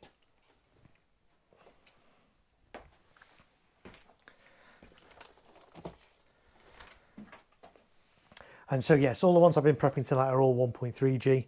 So after this stream's finished, they are going to another address so that I don't exceed the storage limits here in my garage, because I've got quite a lot of, as you may have seen, there's quite a lot of F4 product, not F4 product, 1.4G product around. And if you store 1.3G and 1.4G fireworks together, everything gets categorized as 1.3G. So there we go. Ollie says, I always take a photo of my fireworks in their boxes so I can put them back in the crate. That's a very clever thing to do. I should have done that. I like that idea. I might nick that. Nice suggestion there. 10 of you still here. We are going to wrap this stream up in a little bit, but I thought I'd stay a little bit longer just in case you guys want to chat. If you have any questions and stuff for me. Am I going to stream again tomorrow? We'll see. Tomorrow my plan is to get my firing orders nailed down, or at the very least get my firing order for Sunday finished. All the fireworks, I've got all the fireworks for that display. If you hear at the start of the stream, I finished my fountain tables today. If you watch my fountain table streams, you'll know that I swapped some fountains out for some Vulcan ones. I got those today, so I've put those on the fountain tables. I've taken my fountain tables outside into my garden, connected them up to my firing system in test mode, and tested continuity on everything, so I'm happy with those. Why did I do that in my garden? Well, it's just safer, isn't it? I don't want to be connecting fireworks up to my firing system inside, even if it's in test mode. So took them outside, connected them all up, checked for continuity, had to replace a couple of bits, tweak a few little bits, but yeah, everything's good on those fountain boards. So my fountain boards are ready. My cakes for this display in Liverpool are all in cake boxes, or, well, they're either in cake boxes or the bigger ones are going to be individually staked and taped, in which case I've waterproofed those. These are just going to be waterproofed on the day once I've connected them up, either by putting them in a bin bag or just putting my pallet wrap over. So, and I've got some candles as well, which I will just do on stakes, angled stakes on the day. So my Liverpool display in terms of the prep is kind of all done. I just need to finalise my firing order and the timings on things and work out how that's all going to work. I've done like a bare bones kind of running order, but there's a couple of little bits. Like, for example, I only added these to the display yesterday, so I haven't got those in my firing order yet, so I need to get those in. they were basically just to bulk out my display to make it run a little bit longer. These 3 cakes, I think each one lasts 25 seconds. I've got 2 packs. They'll be on my 2 outer firing sights firing up, so I'll fire them in pairs. But it means I'm going to have 50, 60, 75 seconds worth of extra fireworks there, so I can pad my display out a little bit. Ollie says, do you think regular consumers should be able to purchase matches online? Yeah, a number of retailers will sell e-matches when you can buy clip matches. Yeah, so I think it's fine for retailers to sell talons. Don't have an issue with talons. Talons are a really safe way of electronically igniting fireworks. In terms of e-matches, should consumers be able to buy e-matches online? Yes, provided they know what they're doing. I know some retailers have them on their website for anyone to purchase. I know other retailers will have them in store only, and you have to be known to the retailer to be able to purchase those e-matches. You can't just walk into a fireworks shop and say, yeah, can I have a box of e-matches, please? They will want to check that you know actually what they are and what you're going to use them for and stuff. So, but I wouldn't like them to be completely banned from consumers. Like, for example, Quick Match. Like consumers, I can't go out and buy Quick Match. I can use Quick Match as a person of specialist knowledge with professional firework companies. They can buy it, professional firework companies. It's the same with like shells. I can't go out and buy shells. I can use shells, I can fire shells with a display company, but I can't actually go out and buy them, even though I'm a person with specialist knowledge. And it's the same with like Quick Match. I wouldn't like it if e-matches went the same way. So you can only use e-matches if you are working, you know, only professional firework companies can obtain e-matches. I would hate it if it went like that. I like that they're available to consumers, but as I say, I do encourage people on my channel, if you're new to electronic firing stuff, I would always recommend you start with talons. They're much safer and they're a lot easier and quicker to set up as well. Clip them onto your fuse, connect them to your firing system, and away you go. So Blue Nose says happy Halloween to all. Oh yes, it's technically Halloween now, isn't it? Because we're in Thursday, the 31st of October. Unless, of course, you're watching this on a replay at a later date, in which case it might not be Halloween. Unless you're watching it exactly a year from now, in which case it is. In which case, Happy New Year. Happy New Year. Happy Halloween. Happy New Year as well. If you're watching this on December 31st, you might be. Why not? Happy New Year to you as well. In fact, come to think of it, it's Diwali tomorrow, isn't it? So happy Diwali as well if you celebrate that. Right. What dates are you out over the season? I have a fair few shows, Mark. If you're free, welcome to come out and play if you like. Yeah, I've got quite a few shows coming up. But yes, if I'm free, it would be good to catch up at some point, Jason. Some mad random person says, evening. Ollie, you all sorted for bonfire night. Are you still to buy more fireworks? Yeah, it's always a temptation, isn't it? I'm the same. You know, if I've got to do my food shop at the supermarket like tomorrow, and it's like I'm going to see fireworks there, and I've got to resist the urge to buy them, even though I know they're rubbish compared to all the other fireworks I've got. There's always that temptation, like, oh, one more firework. Ollie says I should have everything now. My order was delivered about 3 weeks ago now. I picked up the last few bits over the weekend. Yes, so I've had bits from I think 5 different retailers, might be 6 actually now. Different products from different retailers. I started receiving them, yeah, it's probably about 3 weeks ago, a month or so ago. That was when I got my first delivery. And I said I picked up some more today. That I'd ordered a while ago, but I didn't want them until now because they're 1.3G and I didn't want to have all the hassles with storage. So, and all being well, I'm hopeful, touch wood, touch OSB board, I will have some more fireworks coming before my display on Sunday, I hope. But we will see. The person isn't being very responsive to my messages at the moment, so we shall have to see. Some mad random person I got e-match to Visco holders. Yeah, never tried them before, but definitely make it easy to connect up. I still need to take. Yes, I have seen those e-match to. I don't think I've got any to hand. They're a bit like those e-match ports that I showed you before. That's e-match to Quick Match, but you can get similar ones that are e-match to Visco, and it's a way of attaching e-match easily to your Visco. I have used them before. I'll be honest, I'm not overly impressed with them. Yes, they do the job, but you do need to tape them as well. And really, at the end of the day, it's easier to just put the Visco into the shroud on the e-match and just tape that rather than use a adapter holder. I think it's certainly cheaper and it works just as well. So, but yeah, let me know what sort of mileage you get out of those. Be interesting to know. Also, they have a clip on them, so you can hook them onto the firework to keep it in location. Interesting, yeah. JLK Pyronut, I'm guilty of that, Mark, buying and not, yes, and from us, yeah, good fun, yeah. Some random person, yeah, I always look and somehow manage to pick up extra stuff. Yeah, I think we're all guilty of that, aren't we? If we see it out there, we shop with our eyes, don't we? If we see fireworks, it's a case of buy. Don't tell the missus. And Blue Nose, do you still purchase supermarket Pyro, Mark? If not, when did you last indulge?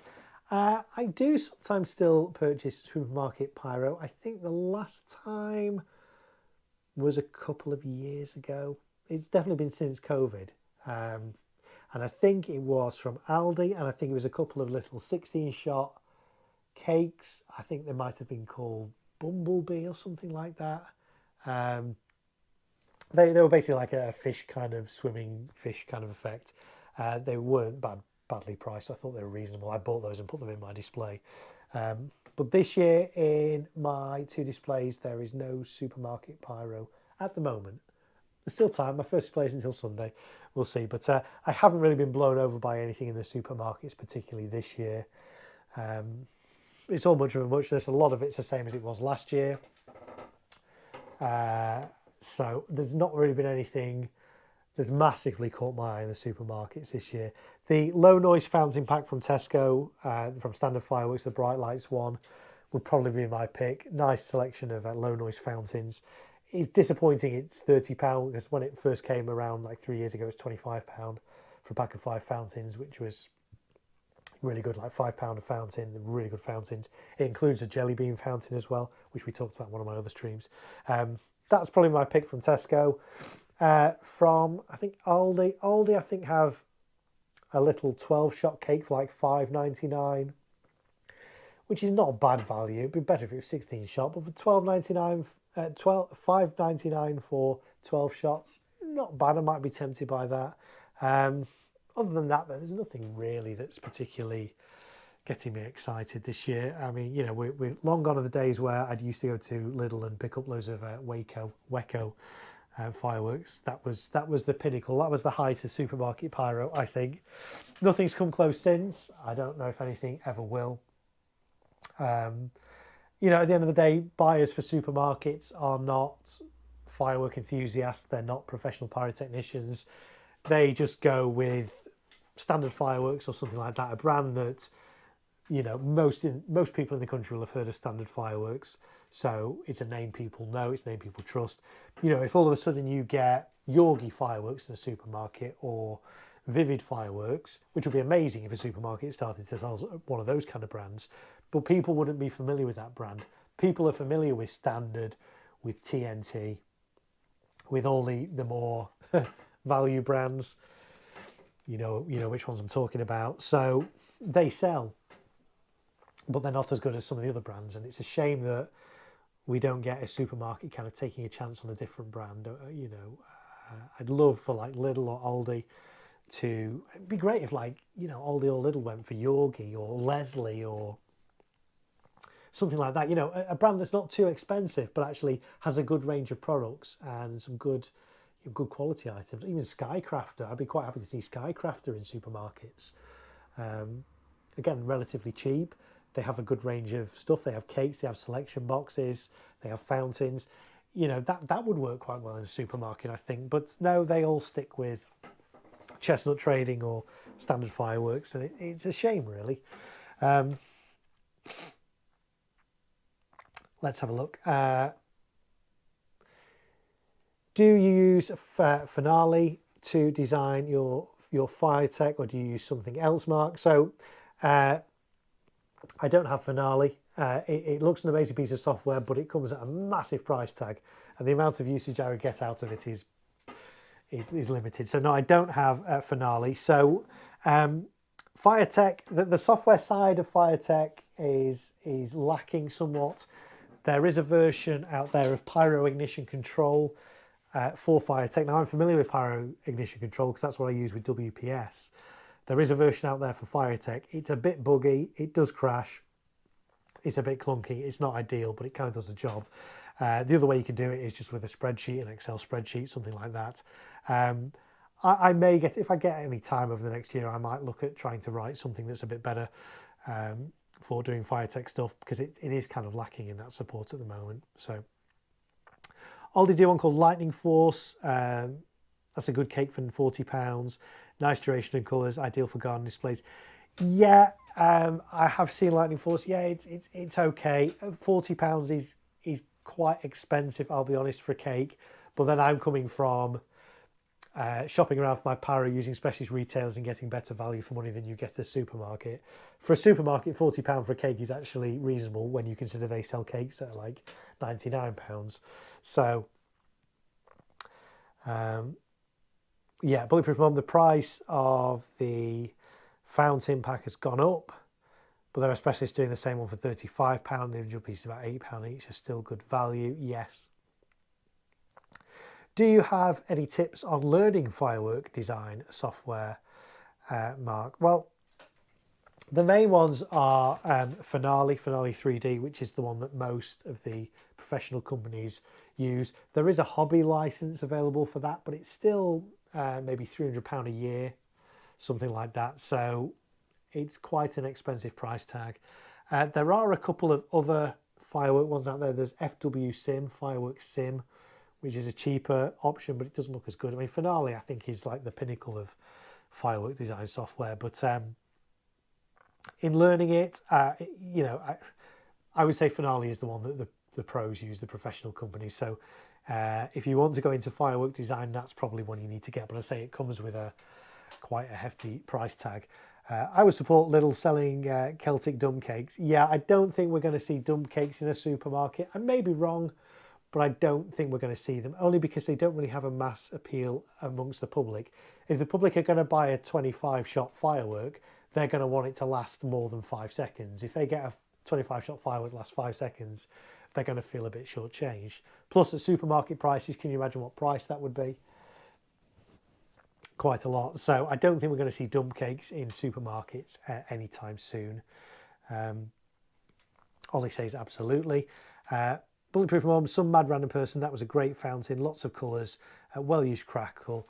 I won too on the Seasonal Traditions Forum once. Oh, I remember that forum. Yeah, I won a competition on that forum once for £500 worth of fireworks from Genghis, which was quite nice. But let's see what fountain we are referring to. Let me go back in the chat. Some mad random person. Oh, Lightning Force, yeah.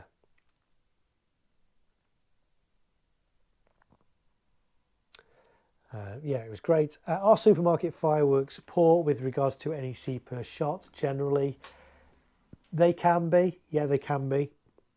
I've had a selection box from a supermarket before. I think it's by standard. I can't remember which one it is, but it comes with a cake, and you think, "Oh, that's amazing!" It comes with a little 25-shot cake, and I can't remember what the cake's called, or indeed what the selection box is called. Somebody might know.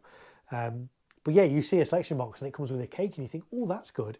And actually, you take the wrapper off the top, and half of it inside is polystyrene. You have a row of tubes, a row of polystyrene, a row of tubes, a row of polystyrene, a row of tubes, and that's it. And you're like, oh, and the tubes are tiny. So there is a lot of air, packaging, puffery, however you want to call it, in supermarket fireworks, which you don't get to the same extent if you go to a specialist retailer. So value-wise, yeah, there are occasionally some good buys in the supermarket, but I find it tends to be with the smaller pieces. Like I said, that 12-shot cake for £5.99 isn't bad value. The Bright Light selection box was good value at £25. It's okay value at £30.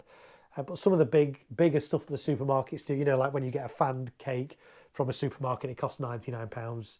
No, that's really poor value. You go to a specialist retailer, and for £99 they will get you a whole host of fireworks. They're going to perform better than that one from the supermarket. So yeah, £40 is steep to us because we know quality.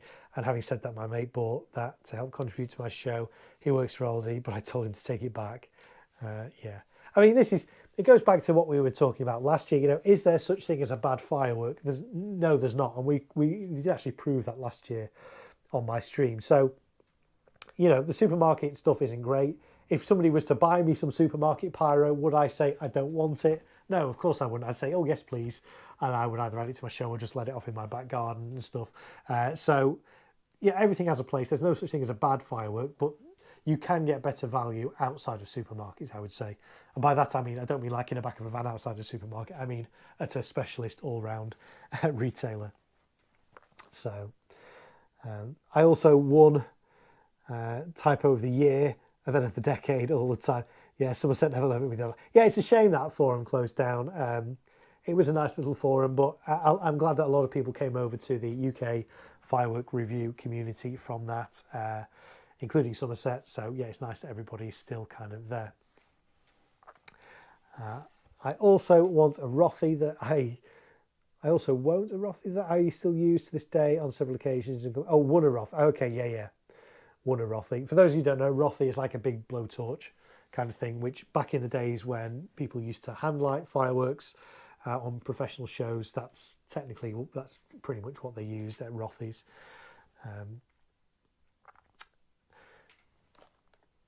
If he can get his money back, go Harvest and get the Vivid Asylum pack. Yes, there you go. Have you fired the high voltage selection pack from Tesco, Mark? No, I haven't. I think remind me of the price of that, and that's probably the reason I haven't fired it. But if Tesco's want to gift me one, I will happily fire it and put footage out for it and give it a review. I'd have no problem doing that, but it's not something I want to spend my own money on personally. You need the extra air for breathing when you discover the pure disappointment. Says 3D printing, I guess indeed. Ollie says there's no such thing as a bad firework, only a bad price. Yes, that's a good point. I like that. Yeah. Yes. So yes, last year, if you're new to my channel, last year I basically claimed there's no such thing as a bad firework. I thought I'm going to have to kind of stand by my words. So the next day I went out and bought some cheap fireworks, a brand that I've never really used in a display before. Some 140 shot candles, diamond candles, and I put them in my semi-professional Liverpool display. They actually held up quite well, so much so that I've actually bought them all again this year and used them in both my displays because they were cheap as chips and they were kind of okay. If you fire them in multiples, they look all right. And that's a point I was making on one of my other streams over the last week. I can't even remember which one now. Little fountains on their own, yeah, they look pretty pathetic, but if you use multiples of them, do them at height, maybe fan them, you can actually get bigger, impressive looking effects from little fireworks. And the good thing about those is they have like only an 8-meter safety distance, so you can do some quite impressive close-up fireworks just using little ones, but using them in multiples or using them at height or in fans, and be creative with that. So £75 for the high voltage selection pack. I can't really find it anywhere else on the internet, and that's probably why. You know, £75 is quite a lot. I can't remember how many cakes are in that selection box, but you know, for that same price, you could probably get the Vivid Asylum pack, or you know, the Celtic 6-pack, or maybe even the Celtic 9-pack, things like that, and they are going to be better than the high voltage selection pack from Tesco's for sure. Do you fire Cat 4 in your local displays? No, all my local displays, the display I'm doing in Liverpool, the display in Manchester, it's all Cat 2. In fact, actually it's Cat 2 in both of them. My Liverpool display, I have very limited audience separation, so I have to limit it to Cat 2. I can't do any Cat 3, and I also don't do any of the big F2 stuff. So there's no 30mm tubes in that display. My display in Manchester is on a football pitch, so I do have a 50-metre spectator distance. I do have about 30 metres either side, but then there's a public footpath, and I want to do angled stuff. So I could do F3 in that display, but I've intentionally limited myself to F2 to allow myself to be a bit more creative. I think if you put restrictions on yourself like that, you can stop blowing your budget, because if I went to F3, there is a limited budget for this display. If I went to F3, I'd burn through my budget a lot quicker. Whereas if I say, right, I'm not going to do any F2, I'm just going to focus on F3, I'm just going to focus on F2, but pick some really good pieces. And you'll have seen that, like all that Reikio stuff we did before, 30mm tubes, but it's only F2. You know, 500 gram cakes, they are quite impressive. They're going to have F3 effects, but yeah, it'll still be F2. So I've intentionally limited myself on that. So no f4 in my local displays, primarily because even though I fire professionally and I have personal specialist knowledge, because I am not a firework display company in my own right, I can't obtain category F4 and use it myself unless I am crewing for a professional display company that can. It gets a bit complicated. So yes, I can use F4, but I can't use F4 in my own displays that take place outside of the companies that I crew for. So if that makes sense. Baby Lee says you're still alive. Yeah, Baby Lee says, shouldn't you be in bed? Not trying to, dictate, but I think you said you've got a 6-hour hospital operation tomorrow, so maybe get some rest, and we'll see you on the next stream. But thanks for checking back in. Yes, I am still live, but I am going to be ending soon. Ollie says, to be fair, it wasn't actually that bad. The 316 shot cakes were a nice addition. Yeah, I did record all of it if you're interested, Mark. Yeah, if you've got that on YouTube, I'll certainly take a look at that. Ollie is a high voltage selection box. Yeah, it's a cake. It's a barrage pack, isn't it? I think. Am I right in thinking high voltage is a barrage pack, or is it a selection box? Has it got other things in other than cakes? I might be getting it confused with another one. Oh, it is a selection box. Okay, yeah, fine. Selection boxes do vary in quality wildly. Last year, or it might have been 2 years ago, I was given a Total Effects selection box to review and film. You'll find a review from that on my channel. If you don't want it, it wasn't that very good. But I have fired other selection boxes that are really good. I fired an Evolution one. I can't remember which one it was, but I fired an Evolution one last year, and I was actually quite impressed with that. So some selection boxes are good, some selection boxes are not so good. There are some, in fact, actually the smaller ones in Tesco's. I can't remember which ones the small ones are called now. But they're actually okay. You get a few single shots in there, those as well, which are useful for putting in displays and things. Especially if you get them on the 2 for 25 or 3 for 50 or whatever it is, 3 for 25. You get 3 of those selection boxes, the small ones. You'll have 3 of everything. So you can do 3 fountains in a fan or 3 along the front of your display or whatever. So you could actually put on a reasonable little garden display for kids if you buy 3 selection boxes from Tesco's on the 3 for £25 or whatever. So, yeah. Baby Lee says, unfortunately, it got delayed, not for another 6 more hours. Okay, fair enough, yes. Great. So I think we're probably going to... It's half midnight now here in the UK. We've been going for 3 hours 25 on this stream. Okay, not quite the 4 hours 34 we did the other day. But I have kind of finished all my prep tonight. So as I say, in terms of my Liverpool display, I've done pretty much as much pre-prep, off-site now as I can. I've still got to do my firing order and get that programmed in and test that. The rest of the stuff is going to be done actually on site on Sunday. In terms of my Manchester display, I do have some fusing to do, but again, I can't do that till the day. There's quite a lot of fusing to do on the day on site, and I've still got to do my firing order for that. But most of the stuff is ready for that. I say I'm hopefully getting some more fireworks before then to add to it, but that's not looking hopeful at the moment. So we'll see. There's still a bit of time, so we shall see. But yeah, that's where we're up to at the moment, folks. So thanks for your company over all these live streams. I may do another live stream tomorrow, or maybe Friday or Saturday if there's more to live stream. We'll see. It depends how my programming goes for my shows, because I've got to kind of make sure that's spot on and everything's timed right and everything's going to fire correctly and everything's on the right cue and I don't fire things wrong and all those kind of things. So I need to spend a couple of days doing that, so I'm going to crack on with that tomorrow. But as I say, I may stream again tomorrow, I may stream Friday, I may possibly stream Saturday, we'll see. I won't be streaming Sunday because I'm doing a display. Probably won't be streaming Monday because I'm going to have to change a lot of stuff around, reset everything for my display on Tuesday. But I will be filming these displays. I will put them up on my channel. There is more content coming on my channel as well. I have had more fireworks to film landed footage for and review. I've just not had a chance to get them on my channel yet. So there's going to be more review videos coming in the coming weeks. More fire tech videos as well. If you want to know more about the fire tech, why not join me for that and learn with me, because I'm still learning.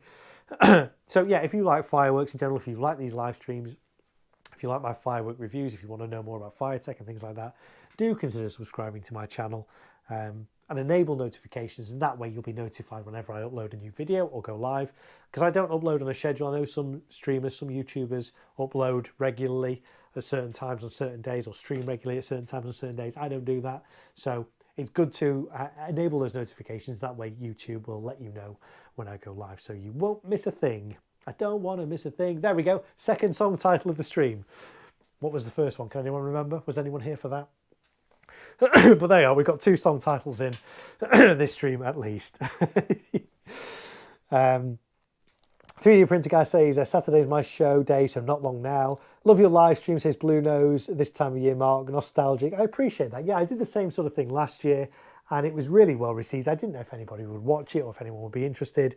And last year, these streams were, you guys really appreciated it. I got so many messages after that. And even up to like last month, people say, are you doing your garage streams again? I'm like, yeah, go on then, why not? So back by popular demand. And it's been so good to see so many of you in the chat night after night, watching along as I kind of talk and prep and do all those things. It's been a lot of fun. This isn't the end. There will be more live streams. Whether there'll be one tomorrow or not, we'll see. There might be one on Friday, maybe. Possibly Saturday, but there will be more content coming up, more live content, because I love this interaction with you guys. So we'll definitely be doing some more of that. But it's been so good to have your company. I genuinely do mean that. If you've not yet clicked like on the stream, click like. It just lets YouTube know that you like this kind of thing. I know some of you as well do like to tip either via PayPal or the super chat function. I don't really talk about it a lot because all my content is free, but I know a lot of you appreciate it, and it's been entertainment for you over these past 5-6 nights. We've probably done close to, I need to add it up, we may have actually gone over 24 hours total streaming time over the last week, which is a bit of a marathon in itself. But if you've enjoyed that, then there's a PayPal link in the description. You're very welcome to send me whatever you want. But again, you don't have to. It's never expected, but always appreciated. Or you can use a little dollar icon by the chat to super chat through YouTube. And I appreciate that everybody that has done that over these last few streams. I know 3D Printer Guy was, I think, the first. So I appreciate that, 3D Printer Guy. It was much appreciated, and anything that does get donated, it will go back into the channel. So it will go towards buying fireworks to review. As I say, most of the fireworks I review, I get given in order to review, not in return for a good review. I get given them, give your honest opinion of this. But obviously, if I do make any money from the channel, I'm not expecting to. I don't do it for the money. But if I do, it will go back into buying more fireworks to show you guys, to review for you, and give you landed footage and things off. So that said, I'm going to call it tonight because my throat is starting to go again. But yeah, I will be back soon, I have no doubt.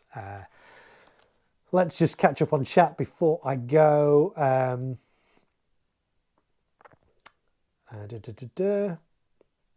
Ollie says, sorry, I missed that. There was a small break. When are your next live streams? So I'm not quite sure. I say I've done most of the prep that I can do off-site now. I've still got to program my firing orders and stuff in. I might stream that. I don't know how interesting that'll be. We'll see. We might be. So there might be a live stream tomorrow. There might not be. There might be one on Friday. There might not be. There might be one on Saturday. There might not be. We shall see. There won't be one on Sunday because I will be doing a display in Liverpool. There most likely won't be one on Monday because I'll be getting everything ready for my display on Tuesday. But yeah, there will be more live streams coming up at some point, I have no doubt. So if you subscribe and enable notifications, you'll get notified. That's the best way to find out when I live stream. Bulletproof Mom, your display is on Sunday, a few on Tuesday too. Going to the Battersea display on Saturday, maybe some tomorrow. Yeah, why not? You can never have too much, can you? Mine's on Bonfire Night. Raging because I'm missing the Celtic game. Yeah, you can get torn, can't you, between fireworks and your other passions. But yes, for me, fireworks would win out over sport. You know, you can always record the game. You can't record, well, you can record fireworks. Of course you can, because that's what I do. But anyway, see which you decide. Bulletproof Mum says, night all. 3D Printer Guy says, yeah, take care, Mark. It's been another lovely night. Good night all and take care. We appreciate all you do, says Baby Lisa. Yeah, and Lisa, I hope your operation goes well tomorrow. I really do. Alex McNeil, I bought a big Dreadnought firework compound cake. Do I leave it in the cardboard box when I use it? Yes, you do, is the answer to that. All I will say, though, is I think it's got angled shots in. If it looks like the angled shots would go past the cardboard or interfere with the cardboard, you might just want to cut a little bit of the cardboard or bend a little bit of the cardboard top back just so the shots clear it. You don't have to. But yes, it will fire in its cardboard box. Absolutely no problem at all. compound fireworks are designed really to be fired in their boxes. Ollie says, thank you, Mark. I really am going to miss my evenings being filled with fireworks. I say, this is not going to be the last time I stream, guys. There will be more. Sparky Power, been mostly quiet today, but thanks for the stream again. Yeah, and I appreciate that not everybody chats. People just have this on in the background and just listen. Some people don't even chat at all. I know there's firework retailers and people in the industry that watch these streams, and they tell me they watch the streams, but they don't actually interact with the chat. And that's fine. I understand that. That's fine. So big thank you to everybody that's Ninja watched tonight without actually chatting. You are most welcome as well. And thanks to everyone who's watching this on the replay. Leave me a comment down below if you're watching this on the replay in the future. I will read it. I will try my best to respond to it. Some mad random person, you're welcome, Mark. You take it easy, brother. Stay safe, and I'll catch you on the next one, buddy. Yeah, thanks. I appreciate that. Heather says, Heather Springer, we appreciate it, Mark. Thank you, Heather. I appreciate that comment. Catch you all later, ladies and gents. Say some mad random person, Blue Nose Night. All as they say, keep the flame burning. Yes, but keep that flame burning away from your fireworks for safety. And unless you're actually wanting to light them. Thank you, Mark. I'll keep in contact via email, says Ollie. See everyone soon. Good night, everyone. Alex says thank you. 16 of you still watching, but I say I am going to call it a night now because it is late. I am quite tired. My voice is starting to falter because I've been talking for 3 hours, 35 minutes. I'm getting a bit hungry as well, so I'll have something to eat and then get to bed. And then tomorrow, yes, it's going to be planning my firing order, getting that all programmed in to my firing system and tested and things. So that's my plan of action for tomorrow. But those of you who are still doing prep as well, I hope the rest of your prep goes well. Those of you with shows over the next few nights, I hope they go well. I hope you have good turnouts and good audience reaction, and I hope everything fires for you. So Terry says cheers as well. It's been so nice to see you guys on the chat. Genuinely it has. I've really enjoyed these past few nights, so thank you. Sorry for the connection issues this evening. Hopefully you've got most of the stream. I know it kind of dipped out in a couple of places, but overall, I'm sure you got the gist of what we were doing tonight. There we go. Today is Halloween. Yes, it is now Halloween if you're watching this live. Sparky Power says good night. See you on the next one. 3D printer guy. Imagine a Brexit dumb cake going off in your head. What a way to end a great night. Good night all. Good night. Everyone's saying good night. I'm going to say good night as well. I'm going to stop reading chat now because otherwise I'll just continue reading it all night, which maybe one day we'll do. We'll see. But I don't have the energy to do that tonight. So thanks everybody for your company. Take care. See you again on the next stream. Please subscribe to my channel, and there's lots more content I've got planned coming up in the next few weeks. Oh, that was a mouthful to get out.